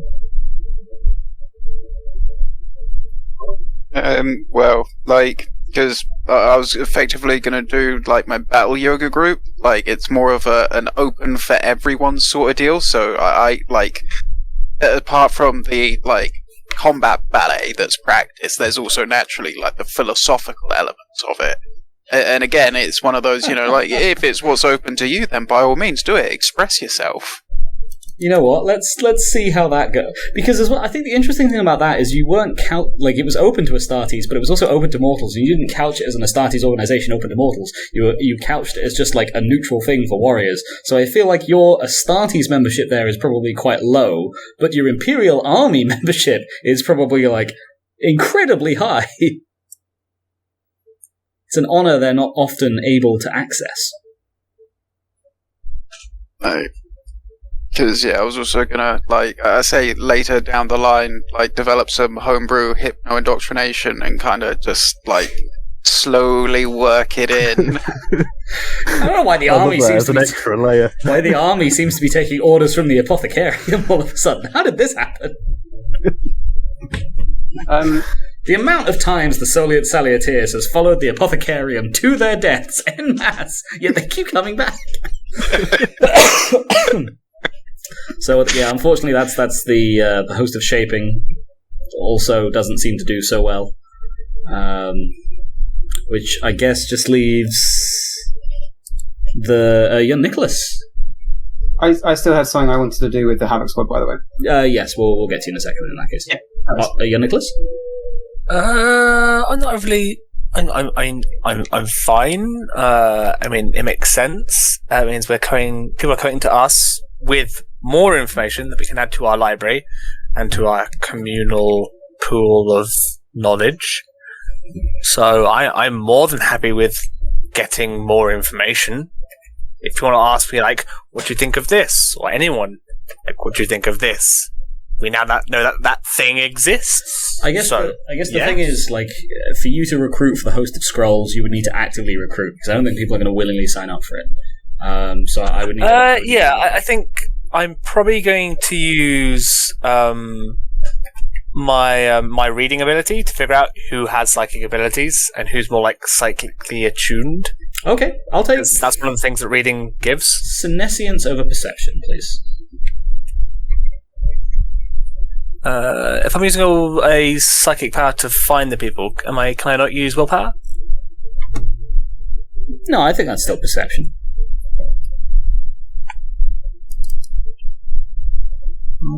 Okay.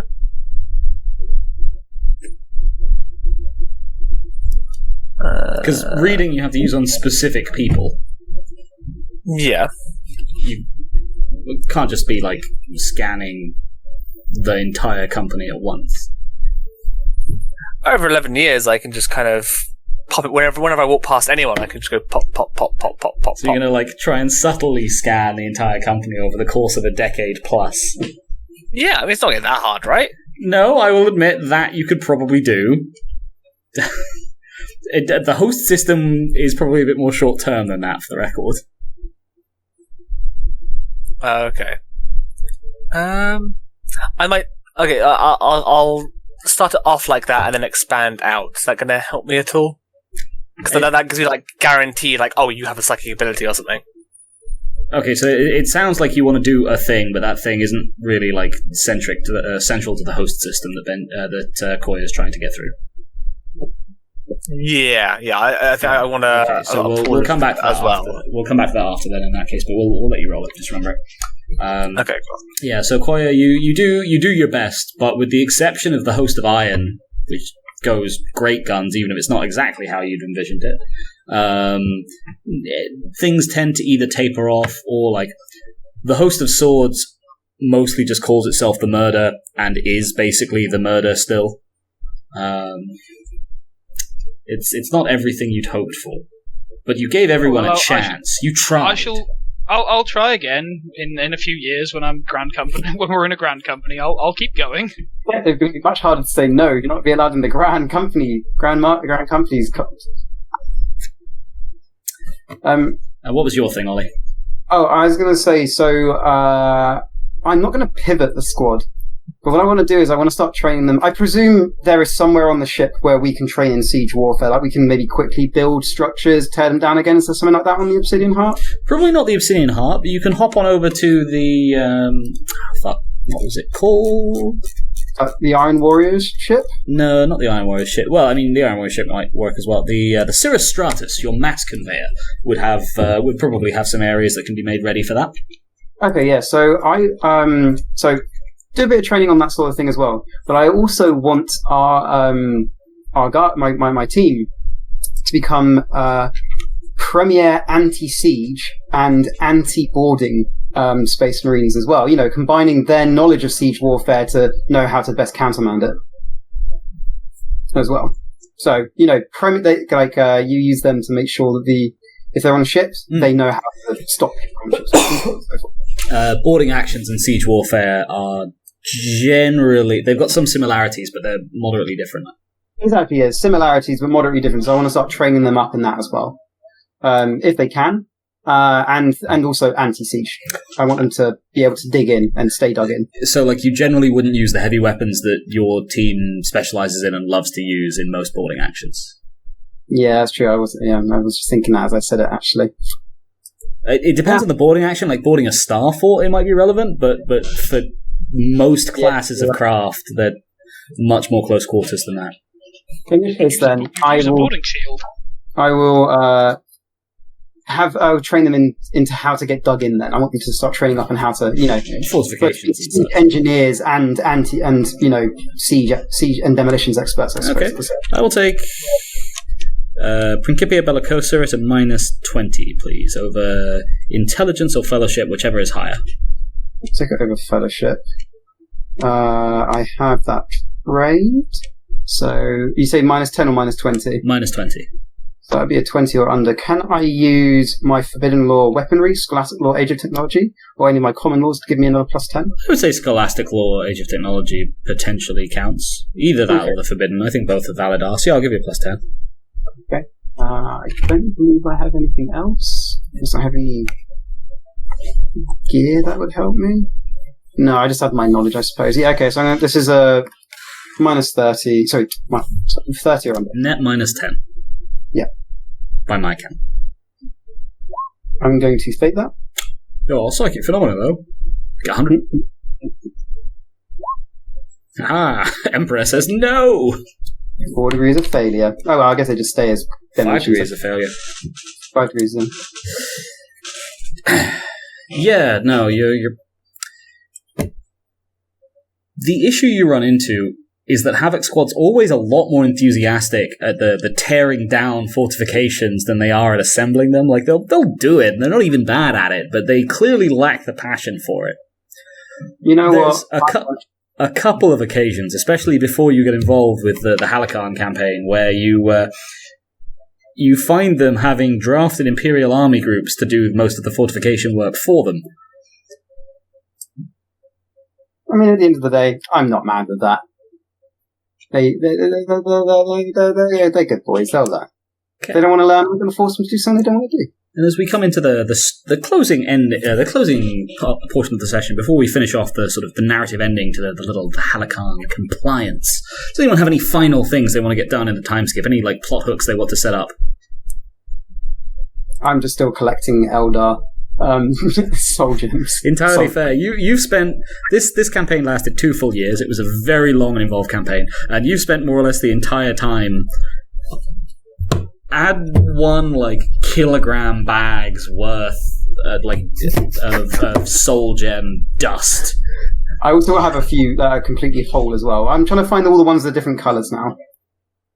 Sure. As a narrative Add a D12, and those are the ones you get, Ollie, that are completely whole and perfect. Sorry, carry on, Benji. As a narrative thing, should I, along with my peer Weslin, should I get enemy space wolves?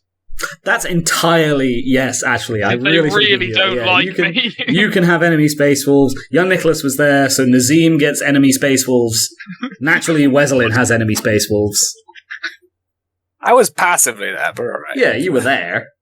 Can I get a random misc trophy from this adventure? Be it an Eldar knife or an Eldar ear? Sure, you have the head of a Farseer. An Nice. Eldar Psyker. Can I get Keep it at my forge shrine with the conks. Can I get the brain out of that? Nope. Pretty You please. do not get to it in time for it to be fresh, I'm afraid. Ollie? Oh, You go, Colin. I was just going to ask for a series of as many relatively intact and pristine corpses as possible. Of a particular species, human or Eldar? Yes. You, by the end of the campaign, have filled the mortuary literally top to bottom with stacked corpses. A couple of dozen moderately pristine Eldar corpses and literally hundreds of human corpses. You've utterly run out of room. Do we ever face Wraithguard on this campaign? You do. I'm assuming those would have been big targets to me because, pinning that to the ground and then fucking that over would have been a laugh. Yeah, well, what are you after here, Ollie? I don't know. Maybe we carry one of their weapons back or something You like want that. a D-cannon? Yeah, why not? You can't use it if you have it. No, we You can't use it. can't It does use it. shoot miniature black holes. But we can't use it, but we have it mounted in like the central Havoc Squad area where we have a growing collection It's of your trophies. trophy in the barracks, yeah? Like Sure. this gun hangs from the seat. Add it to the ship inventory and note where it is and what it is. This is a big gun. Ours brought it. Ours are better. Taken from the Halakan campaign from an Eldar Wraithguard that almost wiped out all of Havoc Squad until Mackie flying chokeslammed it. Turns out it didn't have a neck, but that pinned it to the ground just long enough for everyone else to get in there and start tearing the shit out of it. The only thing that survived at any reasonable amount of tact was the gun. And a shiny gem that Mackie then trod on. I love the fact I have 1 kilogram of soul gem dust. That makes me So Nick. that's fine. For the majority of the campaign, I can even see myself just trying to. The Eldar probably being the prime for like having warpy knowledge, just knowledge gain and recruiting, and this host of scrolls is the perfect like starting point to start like getting people in. Yes, you wanted to scat. So, do me as before, so I'm not going to let you fetter it, but you can declare psi rating and cast for your reading, and because you've got a decade plus, yes, you can cover the entire fucking company subtly. Nice. So we'll go. Some people go into that room though and just come out silent. Psi rating 2, so it's the AOE is a bit bigger. So I get like 10 meters, I think. Rather than 5. 100. And obviously I have my psi focus. But yeah, so psi rating 2. Successo 1. You note with some reluctance over years of searching that there seem to be no other psykers in the company. This is incredibly upsetting to you. What you do find is an armsman who always seems to be just ludicrously lucky. You hear rumours about him at first, until eventually you're able to quietly, discreetly read him with that innate power that you now recognize as a manifestation of the warp itself, the Empyrine. No, his name is... It's not Armsman Jefferson, Carl. It's... Armsman Jefferson, okay. What do you call him? It's Feist with an F. Oh, Vice Jefferson? Feist with an F, yeah. He's like, notorious for being... You can't play card games with him because he's already memorized the rules and he's just annoyingly good at them. And he has a habit of knocking large hats off of people and other slightly in-jokey memes. Anywho, and you do recognize the mark of psychic talent within him, something that you felt burning within yourself for so long and now that you can see in another individual.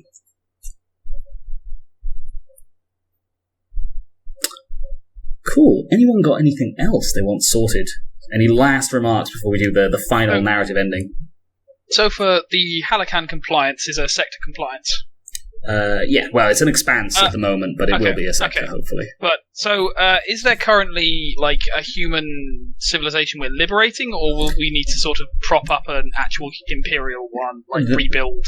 There are quite a number, but especially as the Eldar have retreated and deliberately sabotaged the shit out of everything, they're not in a good state. There are imperial forces following behind you, and it's everything they can do to maintain order on a lot of these planets. It's not a case of organized political resistance; it's a case of complete industrial collapse, and in many cases mass starvation leading to colossal riots.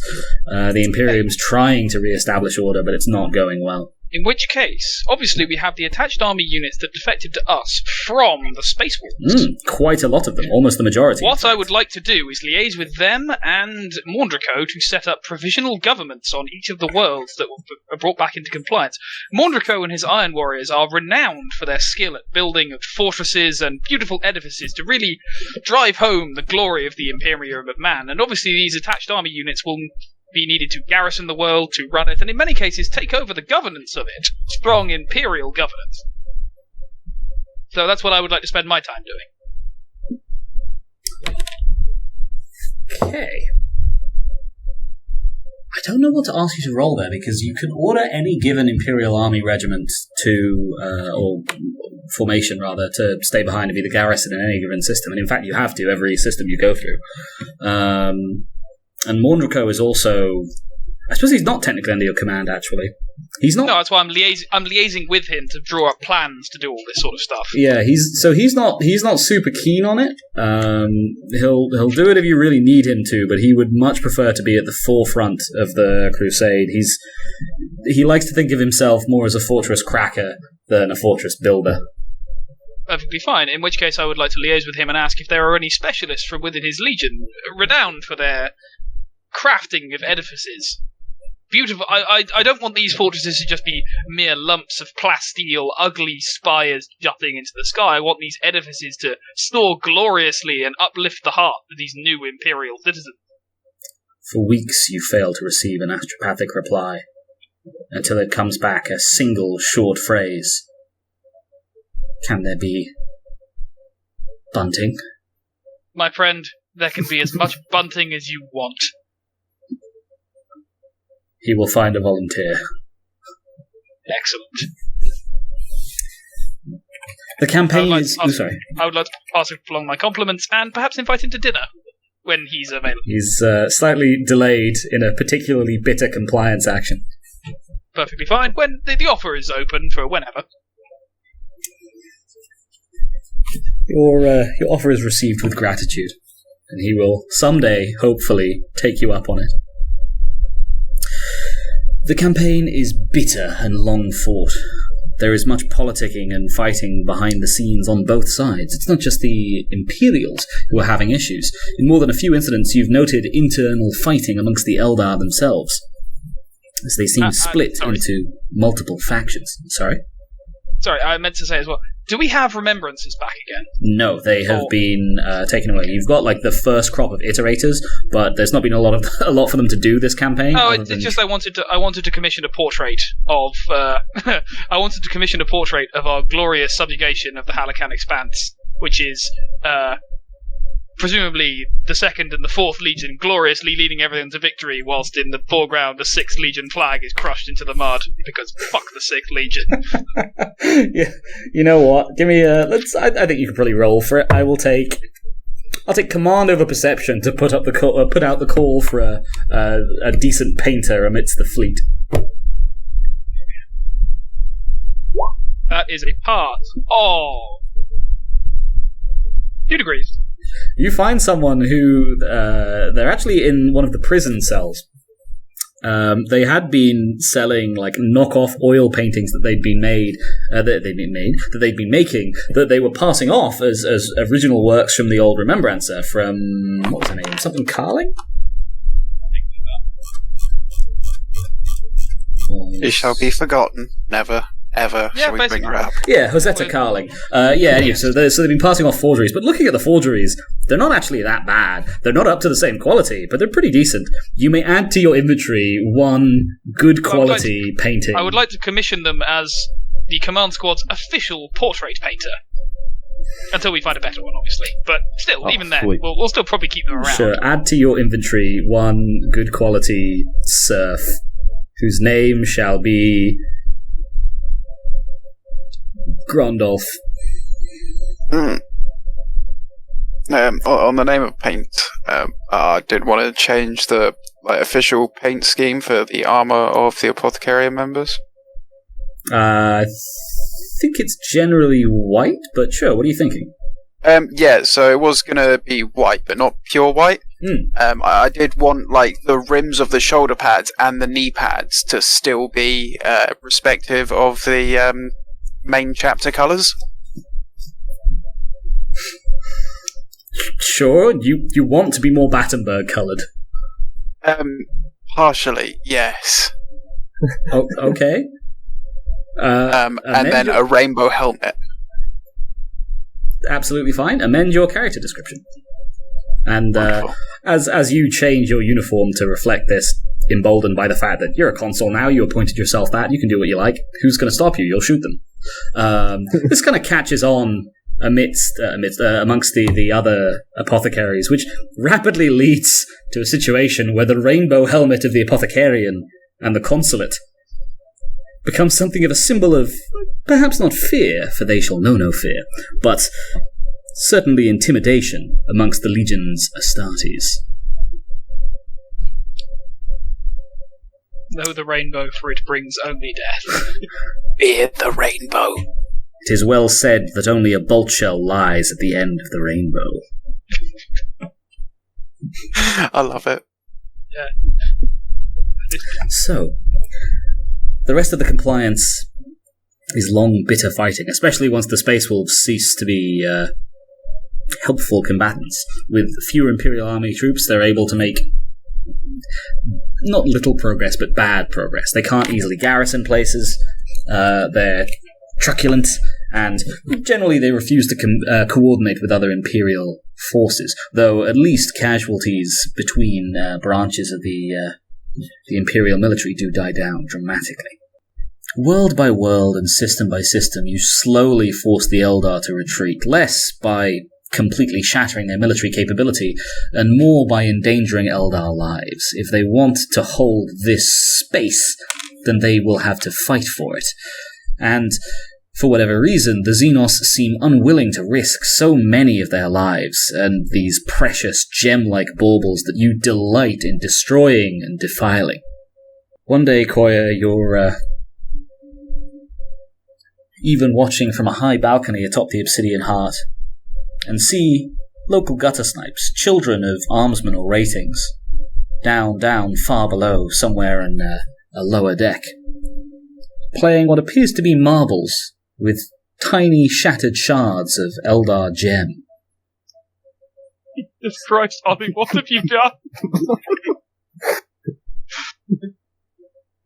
I've created a future diplomatic incident, but that sounds more like a future us problem than a current us problem. I'll tell you this much, Mackie's well on course for being Slanesh's favourite boy. Imagine this horrifying scenario. Macuiltotec the Eternal. Oh, Jesus Christ. Forever. Then I can put him in Dark Heresy. Oh God, Commissar, what's outside the door? Hello, we're the Havoc Squad, and we're here to cause chaos. Oh no, I've unsettled myself. Eventually... Sorry? I was going to say, it's less of a question of if we turn to chaos and when we turn to chaos. Sorry, what's this we? We might have to do like a multi... It's years away, but we might have to do a multi thing. Like, we'll The have ship will be with me. a loyalist party and and a traitor party. Anywho, so eventually surprising Intel, a tortured prisoner who's been under the care of the Apothecarium for months, reveals a probable location of the Eldar craftworld. By all accounts, the few times you've been able to see it or evidence of its actions, see it in action or see evidence of its actions, is a very small craftworld. But that still means that you're dealing with literally tens of millions of Eldar aboard and a colossal space station. Nevertheless, a daring assault, potentially, would force the Eldar from the sector, or the soon-to-be, hopefully, sector. Command Squad, what do? Do I have any idea what these gems are for? We know that they like them. Not a clue. But It's clearly just an important part of Xenos jewellery. Like, meh. Okay. No, I mean, we know that humans like their bling. Yeah, I And mean, therefore- Clearly, the Eldar love their bling. it Yeah. resembles, in like tone and usage, sort of similar to how the skull is used in Imperial imagery, where it's like, oh, okay, so this is clearly a symbol of the Eldar species and what they consider good and right about themselves. Like, it makes sense. It's probably got like ritualistic meaning, a certain amount of symbolic meaning. It might even be a sacred thing, but they can't mean that much to you, even as your single librarian. Hearing a weird amount of background screaming throughout this campaign. Just everywhere. I was going to say, so I thought I was muted. So I don't just passively realise something's up with these gems. There's definitely something up with these gems. You 100% realise that. But you haven't got me.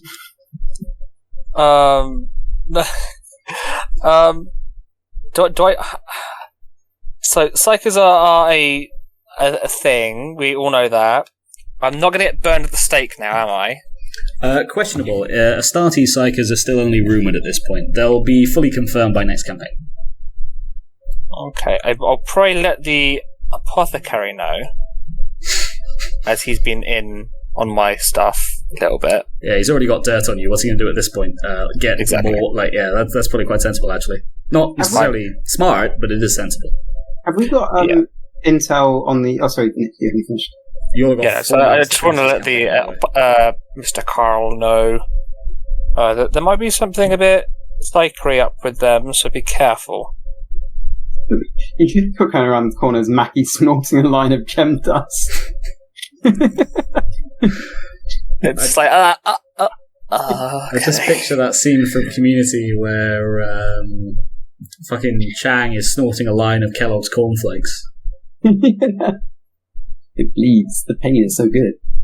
Do we know anything about the Infinity Circuit in No. Craftworld yet? Do we have any... You don't know what soul stones are. Yeah, so you don't know what why would soulgems hell are. You do not know what the Infinity Circuit Yeah. is. Cool. So, unless Carl has any comments on the soulgem situation.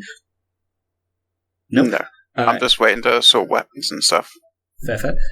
In that case, yeah, to poke back because 3 minutes of sesh left. What are we doing with finishing the campaign? You've got two basic choices. You can either grind it out for another couple of years, slowly force the Eldar back, or you can risk everything in a colossal assault on their craft world and see which would force them out of the expanse earlier. See, I have a plan about dealing with the craft world. You have 2 minutes to explain and implement it. Okay, so basically, you know how Imperial ships are really good at ramming things? Yes. What we shall do is we shall engage the craft world with a series of not sacrificial ships, but up-armoured, if not powerful ships. And while the craft world is dealing with them and manoeuvring, a portion of our fleet, a good portion of our fleet, with extra armoured prows, shall attack from beneath, smashing straight through the craft world in one swift thrust. I'm down with that. I love it. Yeah. Sounds good to me. I feel like the Havoc Squad would like to assist in... They now have a fairly good knowledge of how the shit's put together, I feel. They may be able to Where they are one, we are many. We shall swarm around them like a swarm of piranha around a star. Just give me pre-warning if our ship's going to be in any Worth danger. pointing out two things for the record. One, you don't have that many cruisers, so you can do this, but it's going to take a lot of the fleet. And two, you won't be able to smash through a craft world. Even a small one is an order of magnitude larger than most of your fleet combined. In fact, all of your fleet combined, actually. In essence, a lot of the ships that actively ram the craft world, you're functionally strongly risking those ships. They will probably be destroyed. I'm not saying you shouldn't do it. Do we have many ships that are armed with Nova Cannon? No, you'd have a couple of them. Okay. Well, what are the primary armaments on our ships, then? We have a suicide squad. We have a Nova cannon. What's wrong? I don't know if one person on a suicide one suicide squad, no, one Nova cannon. To contrast this, if you imagine a craft world as like smallish Death Star sized. Like How many planets. asteroids can we flick They're at it? not planet-sized, but the population of even the small largest moon. Imperial ship, like your mass conveyor has an official population, the official crews, I want to say like somewhere between 250,000 and 500,000. The smallest craft world, the absolute like runtiest, tiniest craft world is probably more like 12 million. Even this one, which is quite smallish, is going to be more around the 40 to 80 million mark. They are big boy ships. Okay, so what is the primary armament of our fleet? World. Sorry? What is the primary armament of our fleet? Are we talking? You're generally dealing with your standard lance batteries. That's not too bad. In which case, we're going for swarm tactics. What are the attached Iron Warriors fleet? What have they got? They got anything big? They actually have your Nova Cannon contingent. So they have 3 cruisers armed with Nova Cannons between them. They have a lot more ships than they have Astartes. Well, in that case, whilst we lead the frontal assault with our smaller ships darting this way and that, forcing the craft world to come to bear to deal with us, the Iron Warriors shall bring their might onto to bear.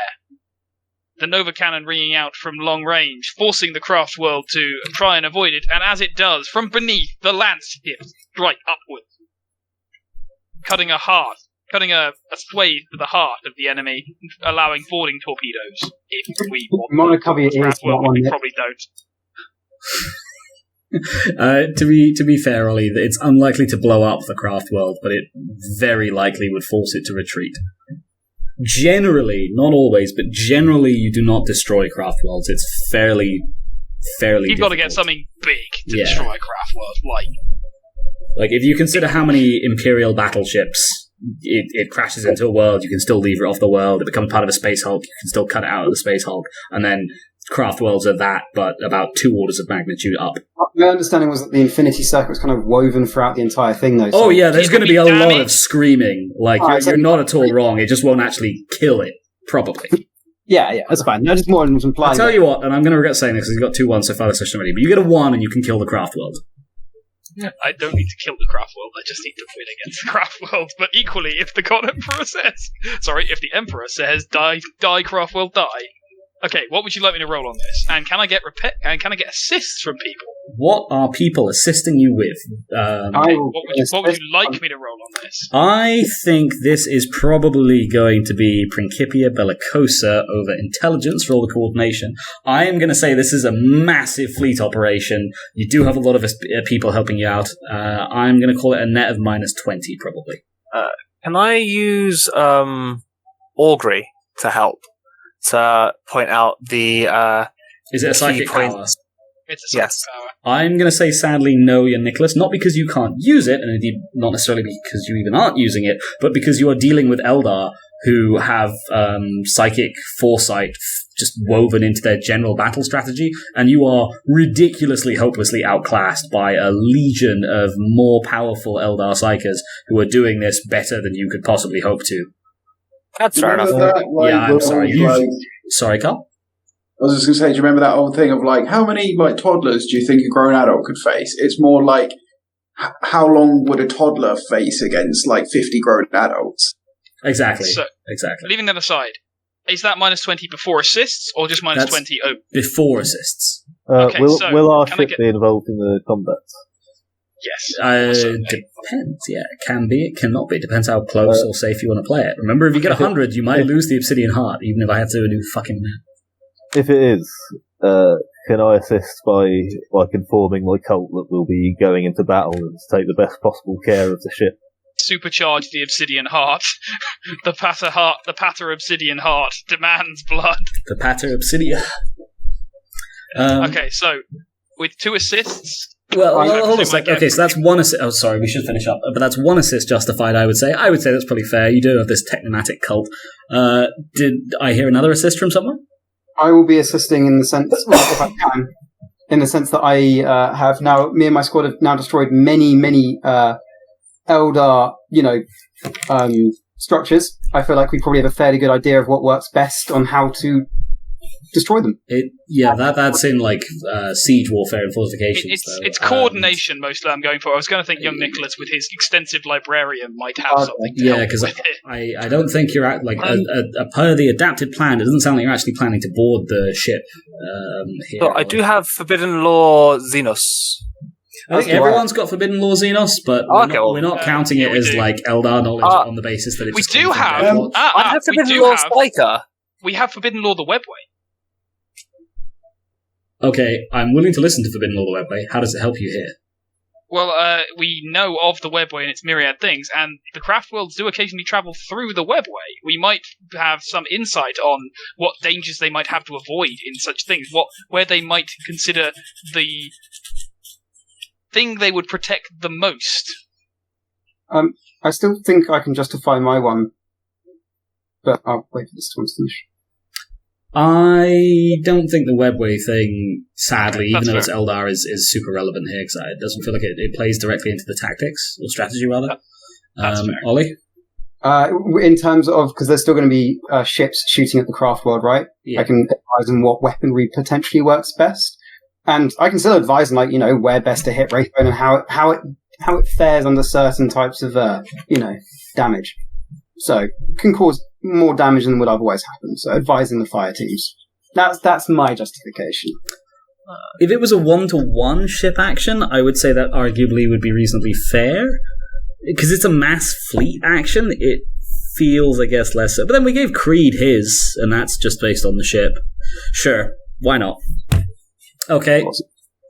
In that case, he's already at the... max, okay, cool. Yeah, max. Cool. For flavour, can I just add the battle yoga and the subtle hypno-indoctrination just makes all of the members that slight bit more calmer. You have been doing pretty well with the battle yoga training. You can have a +5 for Carl's battle yoga program as well. I love it. Okay, that is a fail of 1 degree, but I will fate it. Risk it for a biscuit. Oh! Fuck! Burn a fate. Burn a fate. Can I? What's the doff? You've let us burn fate to reroll before. I am willing to burn fate for this. Not. I think you did once, actually. Yeah. Where's the fate rules? I'm willing to burn fate for this. Hang about. Fate points 27 or 204. Let's take a look. Oh no, contacts don't fail me now. like I say, I am willing to burn a fate for this. Just having a speedy look. We're all going to be burning fate in a second. 204. Yeah, I figure we're not doing medals for this one, right? No, we are not. Probably. Okay, reroll failed test once. Recently removed. Burning I just fate. thought the article is, what makes a cult a cult? I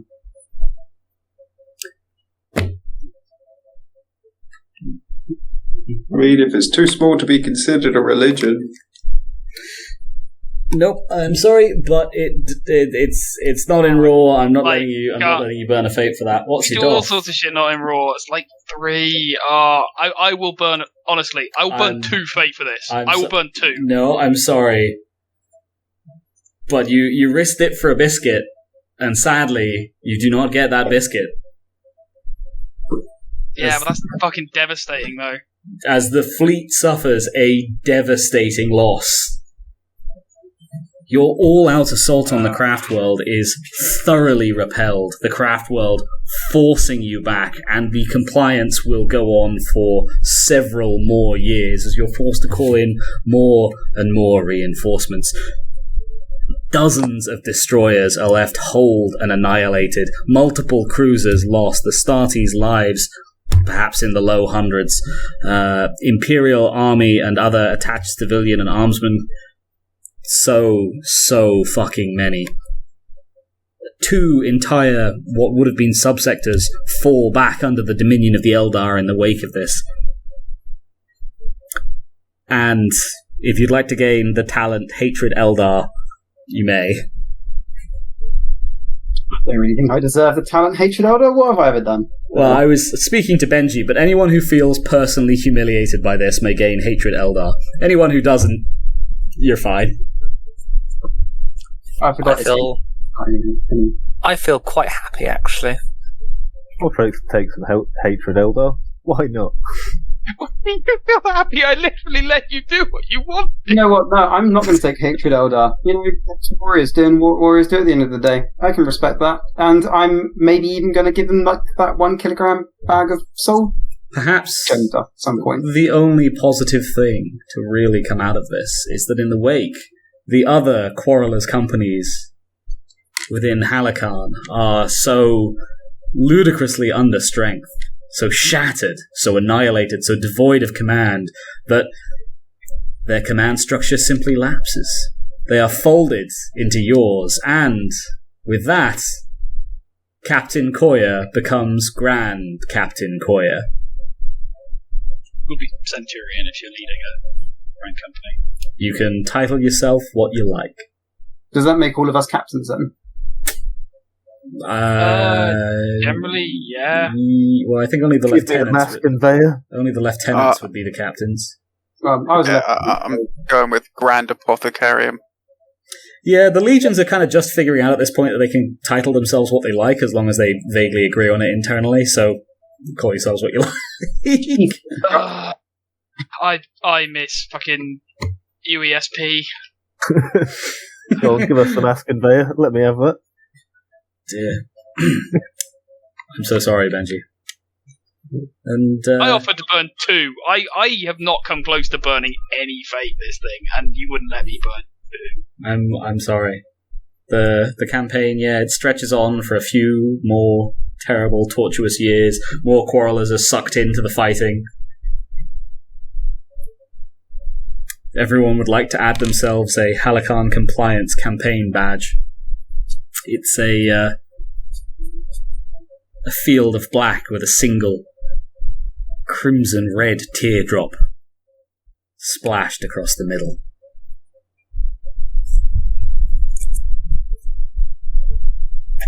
Say again what it was? A field of black with a single crimson-red teardrop. I'm doing this splashed not across because the it's going middle. to change anything. Fuck you. Oh my god! Why would you do it? Why would you do Don't that? do You it just to waste a yourself. 4. No, because oh I knew I needed to. I needed to do it, or I was You going need- to go insane. Okay, that's fair.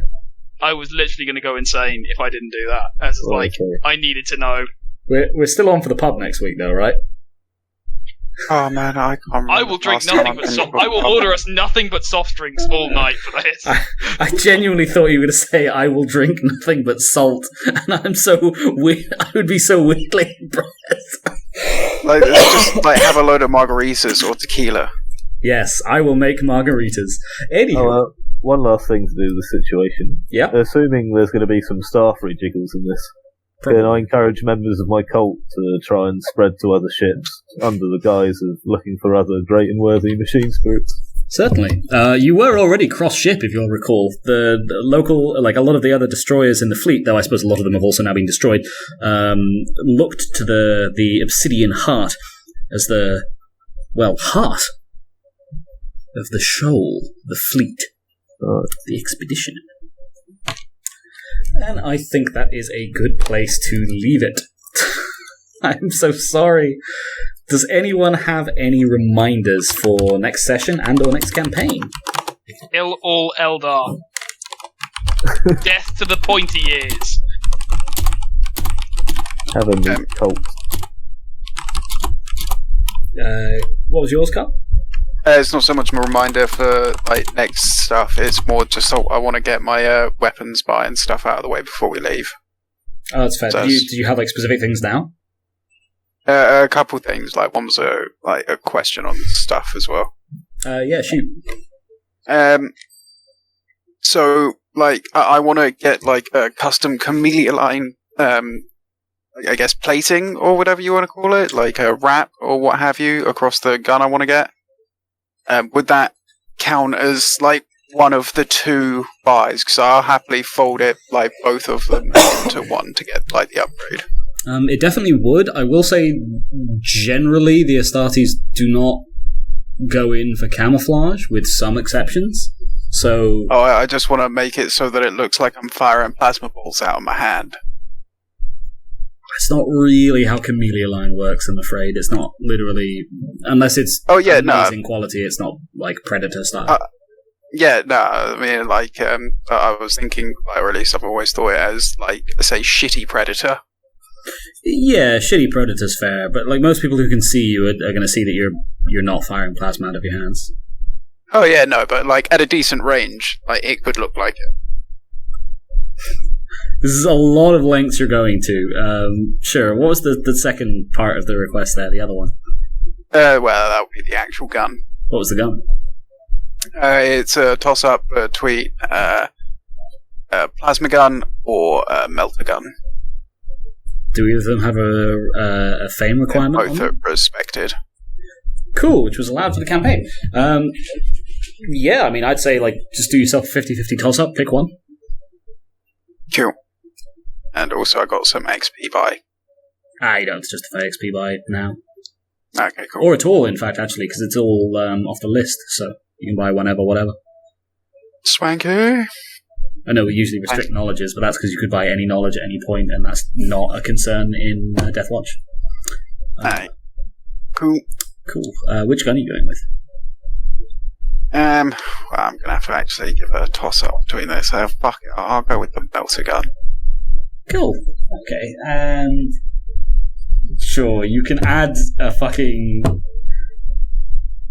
weird camo plating to it, which, from ranges of over 100 meters, will make it camouflaged against the bulk of your armor, I suppose. That's right. People might be able to tell that you're carrying a gun, potentially, depending on the range they're at, but they're going to have trouble telling what it is. And further than that, they might not even be able to see that you're carrying a gun. Cool. Any other reminders for next session / campaign? And you're good at Latin. What's a good sounding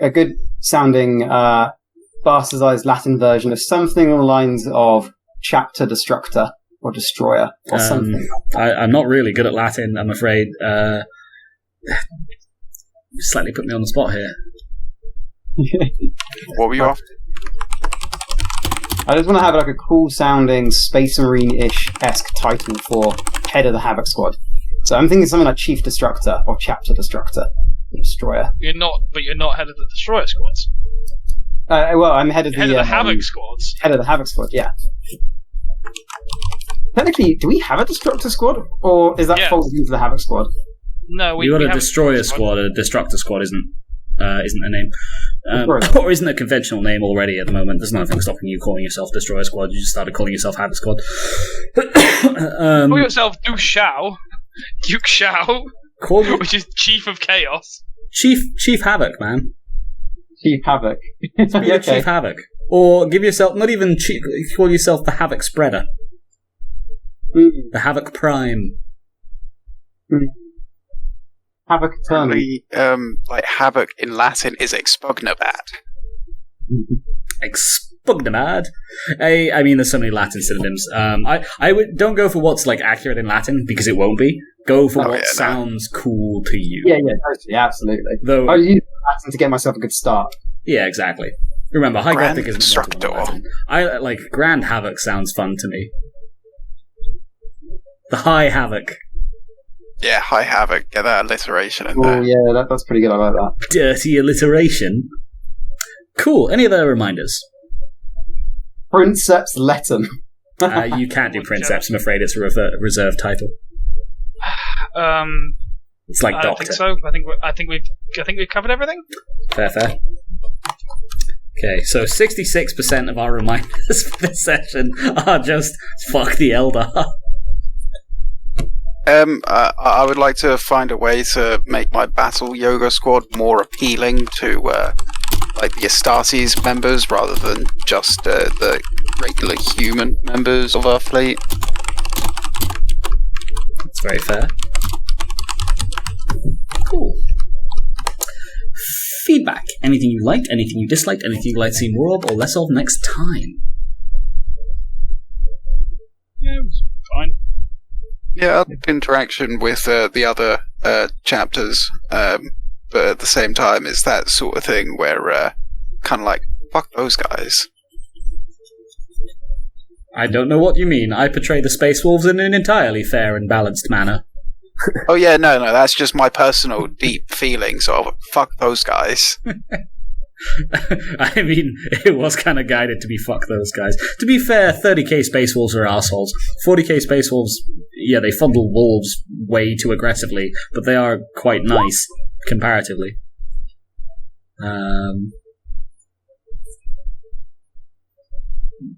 Yeah, 30k Space Wolves, not 100% outside of their characterization. There's a point where they're below the World Eaters in esteem, and if that doesn't just fucking sum things up for you.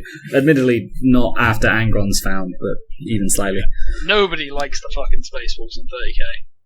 Why would you? They're dicks. We have really played up their dickishness, but I'm sure it'll be fine. Cool, any other To be feedback? fair, like, that's what they're like.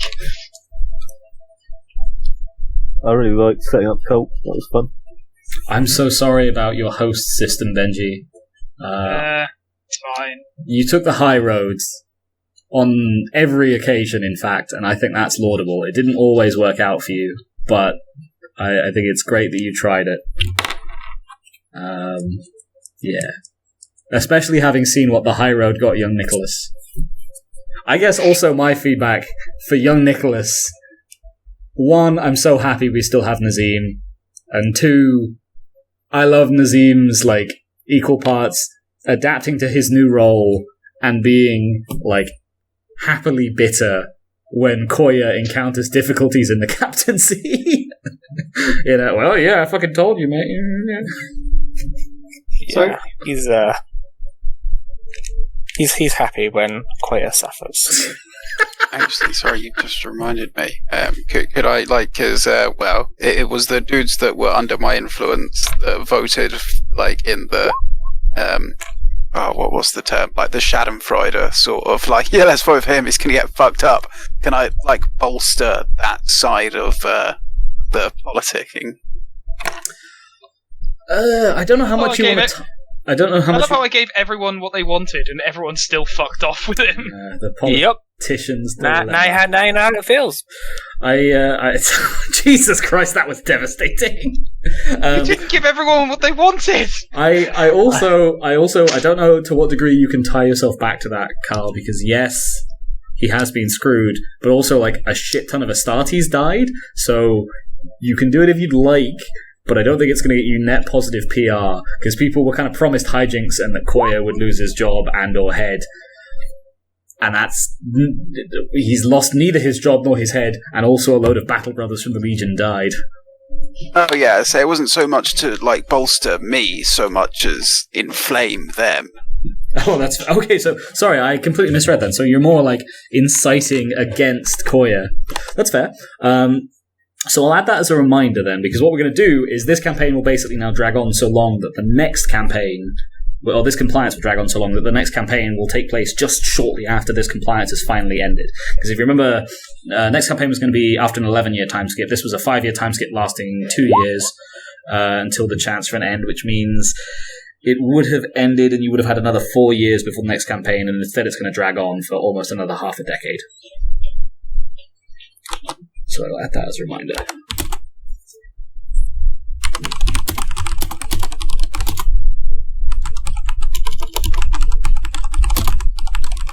So I like that everyone has like actual Marines as their pictures, and I've still got the llama head. I'm gonna need to be right back. 5 minutes. I'll be out. Fair. Any other feedback? Oh, that was good. No? Cool. How did people find the like interim stuff? I know we were kind of flicking around a bit, and there was like in character, out of character, context switching. Did that work okay for everyone? Well, it's okay for me. I found it a bit hard to stay focused, just because there That's was fair. a period of time where but I think it was fine for the most part. Yeah. Cool. I didn't really know whether to try and focus on the campaign in the background or the lodge stuff. I think it went alright. Yeah, I'll agree with Yeah, that. I mean, if it's any help, like as a GM, I was really happy with what we came out with there. I thought we got a decent amount of both. It both filled in like what have you been doing since, how's Coayah's early command gone, and also we got some like a little bit of people's private objectives being accomplished. I know it was a difficult thing to RP from your side, and I think you all did really well with an incredibly vague setting and like, oh, what do you want to do now? Oh, give me armory or this dramatic thing. Yeah, you and noises. So I appreciate the effort put in. Cool. Questions? Anything anyone was narratively unsure of in that session? Is everyone following the plot? I did miss at the very end there the time skip amount that we've skipped forward by the time we started. From the end of Galifas, it was going to be 11 years until the start of the next campaign. Okay. It was a 5-year time skip of like minor compliances from the end of Galifas until the beginning of the Halicarn compliance, and then the Halicarn compliance lasted 2 years until the craftworld incident, and then that would have either finished it at a stroke or made it last another couple of years if it hadn't been a complete disaster. And then it was a complete disaster, so it not only cost immense amounts of Imperial men and materiel, or people and materiel rather, but also meant that more had to be contributed to the sector to actually secure things as the Eldar started then pushing you back. And in addition to that, it will last another 2 years, meaning that the next campaign will start in like the last couple of months after the Halicarn compliance has finally been brought to a close with fairly heavy casualties on all fronts. Not to mention the like colossal civilian deaths from the Imperium now not being able to like actively get the civilian infrastructure under control because they haven't finished the military campaign. Okay. I hope that's a decent, concise timeline. Yeah. Cool. The note on time, like what's that overall since like the founding of our not chapter, fucking it's another word. The Legion would have been founded sometime during the Unification Wars, which we never actually set how long our Unification Wars lasted, but the Unification Wars lasted somewhere between a century and 1,000 years, depending on the lore you go with.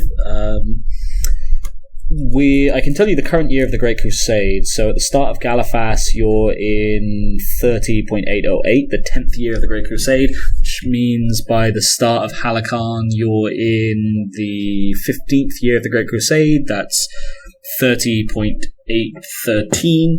And then by the time it ends, you'll be like somewhere around the 21st year of the Great Crusade. That's 30.819. Okay, because I was just trying to work out the age of my character, and I figure screw it, he's about 80. That's fair. Yeah, reasonable. So that means you would have been like a junior battle brother. Yeah, that syncs up pretty well. So you would have been a battle brother during the closing campaigns on Terra. Yeah. Cool. Yeah. I actually put the date in the YouTube videos as well nowadays. In the description. I used to just access them when you posted them in Discord, but it's been a while and I don't follow. I mean, I can post them in Discord after. Because I thought it would get a bit spammy if I kept posting in Discord, but I'd be happy to post them in Discord if you're fancy. Like, I don't expect people to watch them. I think the only person who really does is Benji, and that's just so he can catch up on what happened last session, which is, kind of what they're for. Yeah. And he follows mostly because he's subscribed to the YouTube channel, I think. Fuck it, I'll post them on Discord for you, Carl. Thank you. Because, again, it's like partially for me catching up as well, because there are times where I'm just like, what the hell did we do? No, I know that as well. That's how I feel, like, usually the first hour before a session. What the fuck happened last week? It's actually been really good for me to get the campaigns more on track, to actually have to go back and listen to last week, I find. It's partially why I try to stay on top of it. Yeah, it does help a lot. So, let's do XP. XP.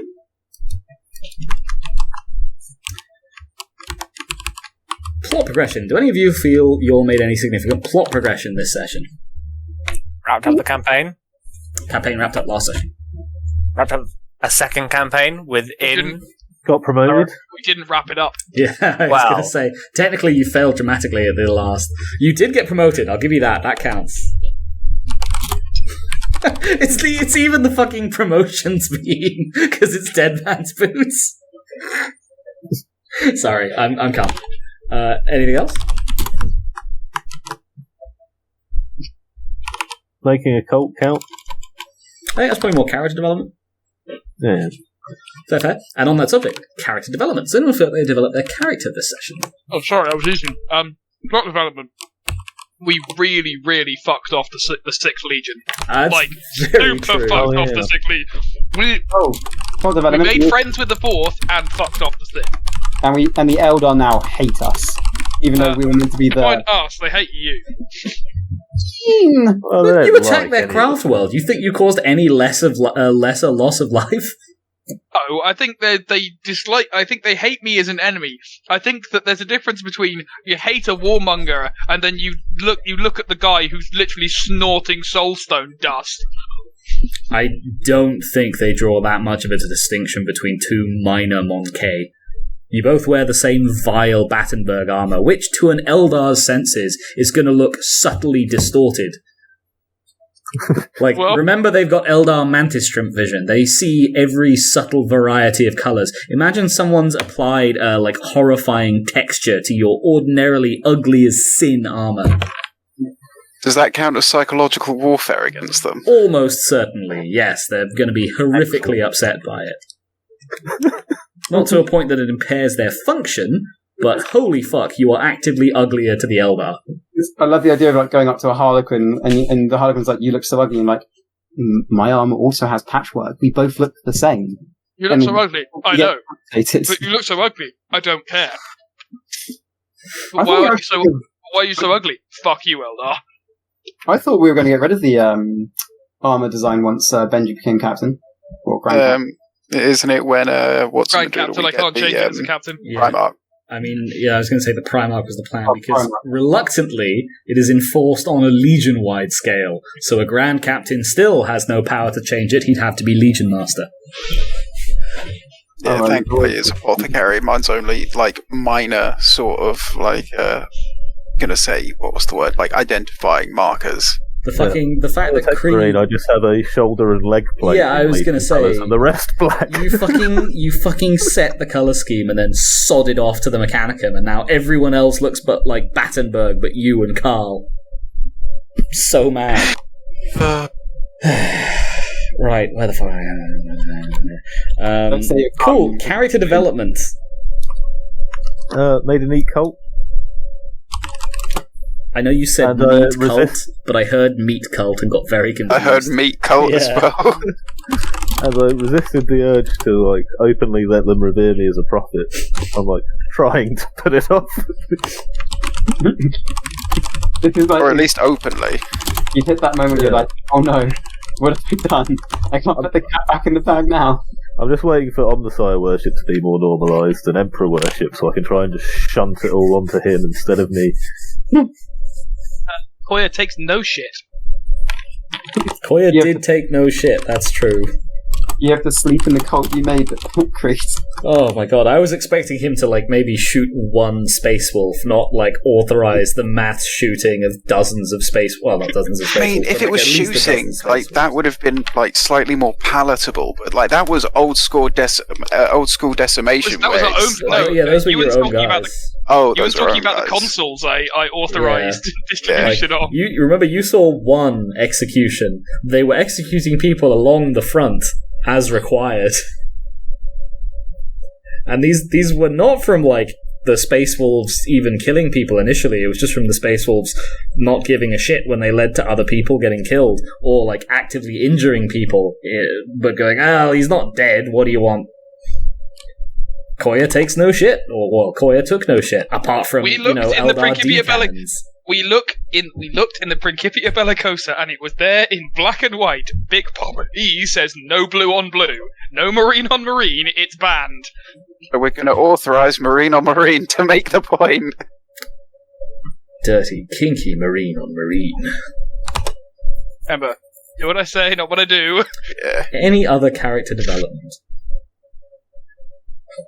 Nazeem learns how to chill and just not care about. It's like, I'm not in charge. I don't have to worry about these things. I could just eat brains all day. I'm 100% here for Nazeem's descent into enthusiastic cannibalism. I'm just waiting for the prime, dude. I'm just glad that I've got the consul core, because I get the feeling in a few campaigns' time I'm going to have to kill so many of my own marines. I just can't help but feel like having mad cow disease and a psycho just is not going to end well for just literally anyone. Space Marines don't generally succumb to it. It's not to say they can't, and I just feel like He'd have to really go enthusiastic, like overly enthusiastic for it, and he's been eating occasional psycho brains with advice from the Apothecary. I hate to say it, but young Nicholas stands a basically 0% chance of being victim to it. Do I get any pluses? I've eaten so many psycho brains. You don't. Have I got any the bonuses? occasional brain. You don't keep them over time for the record. You I get know, but you gain the information and then I can note it down and add it to my own notes, and I can read the notes back. I mean, consider this a way to build your character. I would say this is a good justification for you to look at, like, purchasing more in the way of forbidden laws and improvements thereof. You can always use it as justifications as well, in the future, right? You can be like, I don't have a specific forbidden law, but I've eaten enough Eldar brains to maybe have a guesstimate at something XYZ. Not quite how that is supposed to work, for the record. It's like, describe to me a specific feeling you had 20 years ago, I think you can get. I'll go back over it. So, like, on a Watsonian level, the feelings fade, the knowledge fades. And, like, even if you write it down, it's not the same as the instinctive adaptiveness and understanding that you gain from this. On a Doylean level, you cannot use mass cannibalism in order to overcome the usual XP structure. But if you want to start a knowledge cult, I bet it'd be great friends with the machine cult. That's a good I mean, shout. like, you're also really good. It's a really strong element of character building. I would focus on using it for that rather than trying to achieve a mechanical benefit out of it. No, 100%, yeah. By all means, still ask for it occasionally, but it's not going to actively give you permanent skills. Sorry, Carl? No, I was just going to say it's the sort of thing as well, considering the interactions with the Apothecarian regarding it, and just that kind of, like, yeah, don't worry, we'll be like your dietitian and, like, I say overall physician for this, like, system. Exactly. This is why he's at no danger of Prions disease. Like, the only person who knows is the person who can perfectly stop him from succumbing to these things.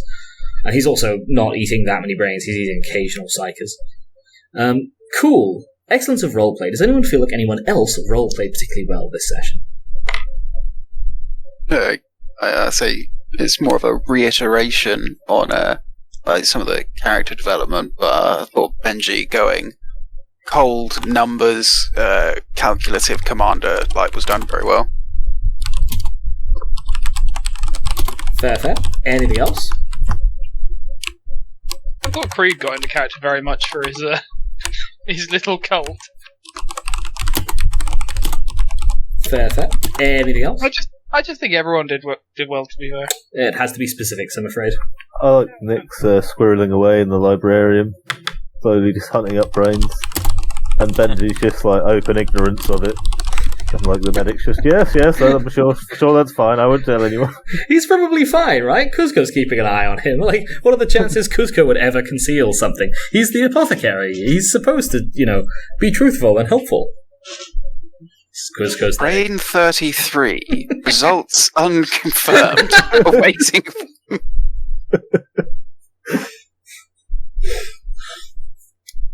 Oh, dear. Cool. In that case,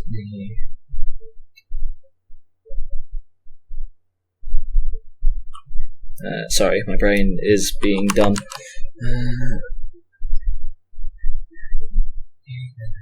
I make that out to be 155 experience points for session number 15. That's 20 points of plot progression. You got promotions, and the 6th Legion now hates even more than they did before, and they already hated you, the 2nd Legion. 30 points of character development. That's made a neat cult. Coatlmox didn't immediately accept apotheosis. Coayah takes no shit, and Nazeem becomes a chill, bitter little guy. Plus 30 points excellence of roleplay. Benji's cold, calculating commander. Creed's little cult, and Nick's bitter librarian cannibalism. Plus, hold on. For the very last time, 75 standard. So hold on there, Nicholas.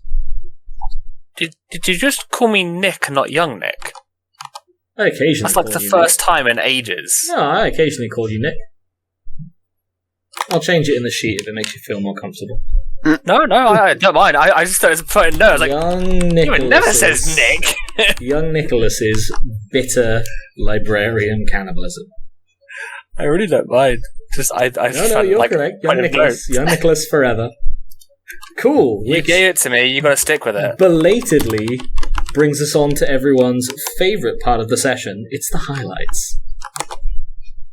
Young Nicholas, do you have any highlights for that session?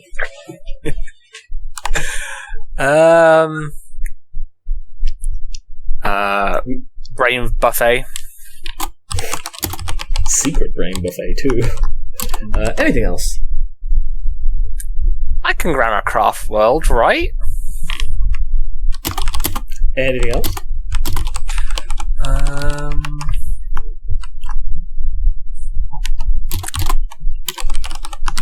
The apothecary should know that I'm eating brains. Anything else? I think that's it. Cool. Benji, do you have any highlights for that session? Fuck the 6th Legion.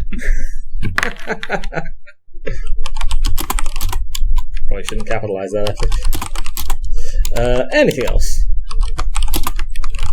Wait, no, I'm not giving you peer custodies. Yeah. You almost let me have it.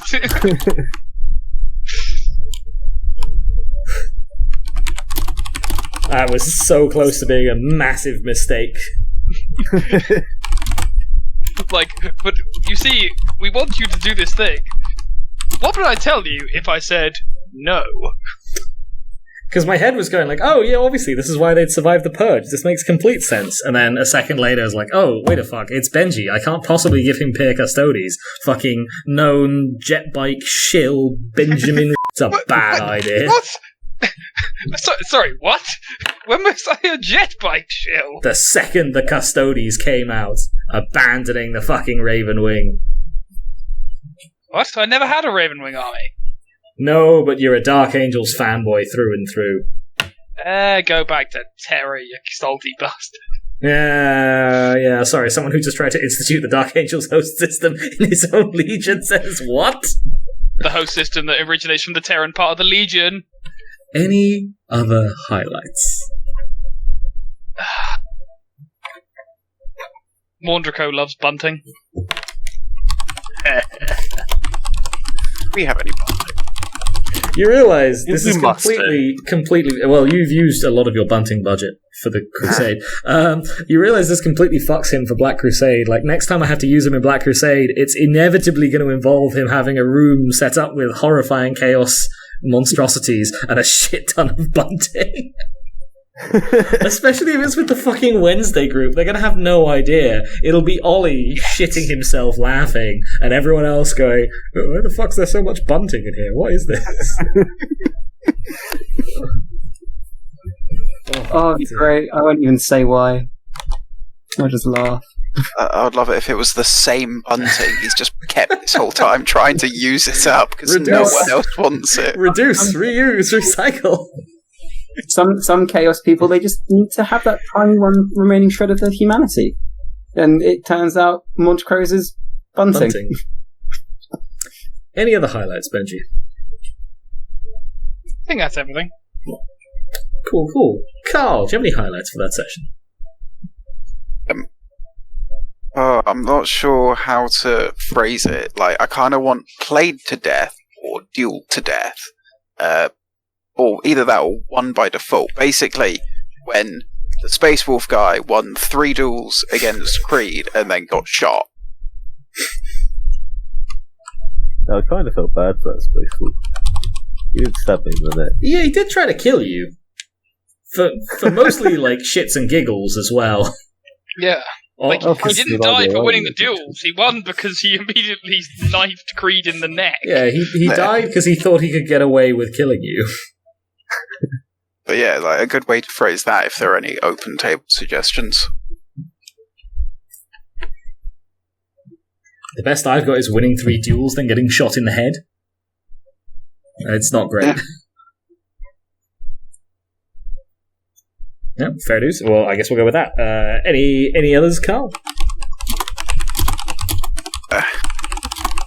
Unexpected decimation. Especially as you only ended up decimating that squad. But I guess you did decimate that squad still, and that probably had some effect. Well, I did ask for the worst one. That's true. It's presumably just a load of Creed's mates. Oh dear. Anything else? Michilco almost becomes a consul. Oh no, we gave him the right to shoot anyone, and he shot everyone. Was so tempted. That's it. Thanks. Fair dues. Cool. Creed, do you have any highlights for that session? Yeah. I think I might have mind crabs.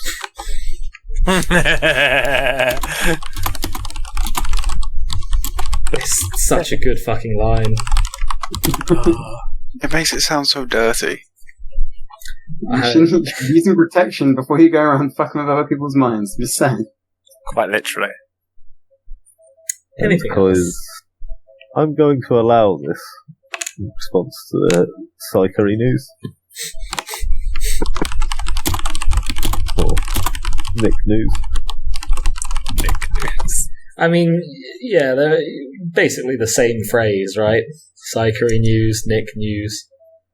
I like that young Nicholas was given latitude to not have to make decisions for other people for one session, and to just quietly read some books in a corner, and immediately broke the law repeatedly, and dragged other people into his conspiracy, whilst eating as many people as he could get his hands on. Hey, the amount of information I've gained is stupendous. Where do you think all those corpses came from in the morgue? Mostly campaign, I think. Yeah, where do you think they went first? I mean, Nom nom nom nom nom nom nom nom nom. extremely worrying with all of the brainless, otherwise perfect corpses in the... You know what? I'm not getting into this. You strange human. with human in currently small quotes, but we'll see what the size of the quotes is after a while. Any other highlights, Creed? That'll be it for me. Cool. Mr. Oliver Walliver Ding Oliver, do you got any highlights? Oliver Ding Dong. I think you know it's now Swallover. I believe is what I'm going by nowadays. Alright, yeah, alright. Mr. Swalliver Dwalliver Sing Soliver. Do you have any highlights for that session? Loose limbs slap nicks. What the fuck? Oh, I see what you mean. Loose limb slaps Nicholas. Anything else? Cread and his breakaway limbs. The new action Coatlmox doll comes with 5 breakaway limbs and 2 pop-out eyeballs. Open up his chest, you can remove his organs one at a time. Comes with 5 bionic replacements.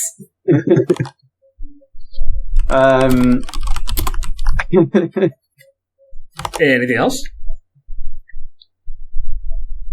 Having to make a cult and sleep in it. Because Creed sounded like he made a cult, and then wasn't very happy with the fact that it started revering him. Sorry, finding it was very reverential towards him. So I'm just there like, Creed, you made your cult. You have to sleep in it now. You made your cult, now sleep in it. Anything else? No, I think I think that's it. No, I think actually the sheer amount of Elder Soul Gems I've destroyed. Do you have any idea how many Elder Souls I killed? I couldn't you in? even begin. Remember, you weren't doing like, a whole shattered soul gem for my bag. It was a pinch from each. Michilco beats Fulgrim's speedrun record. Jesus Christ, man. Yeah, put that one. When the heresy comes a calling, Slanesh is going to be there like, I'm something of a fan myself.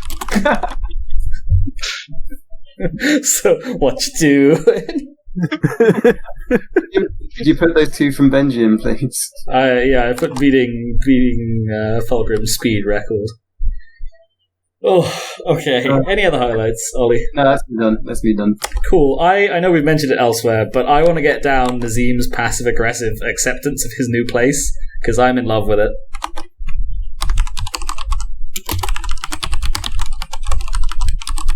If there are no others, I've also got one more that I have.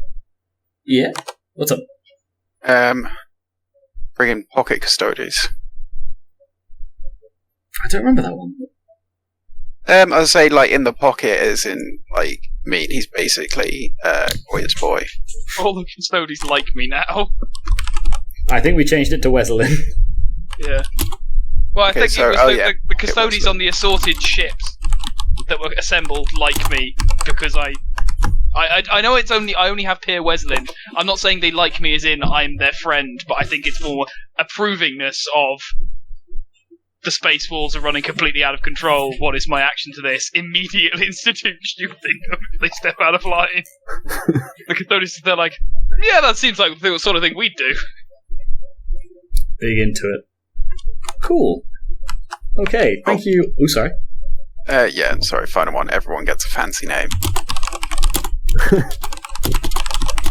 I reserve the right to ignore, forget, or occasionally veto particularly bad ones.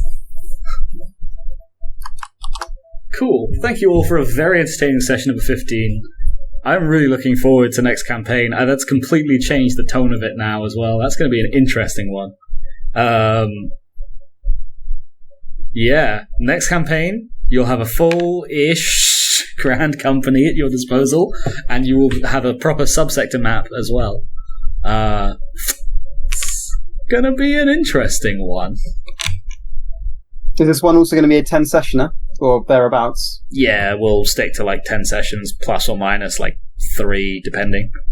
Yeah, so we're aiming for a 10-session par for basically everything. Yeah, that's fair. Generally, I guess I figure like usually shorter is better, but it's It's nice to aim for 10, I think, as if we get it finished sooner, great. If we don't, 10 is perfectly reasonable. Oh, what XP did we get this session? I want to say it was 155. Yeah. Cool. Has anyone got any final words for the recording?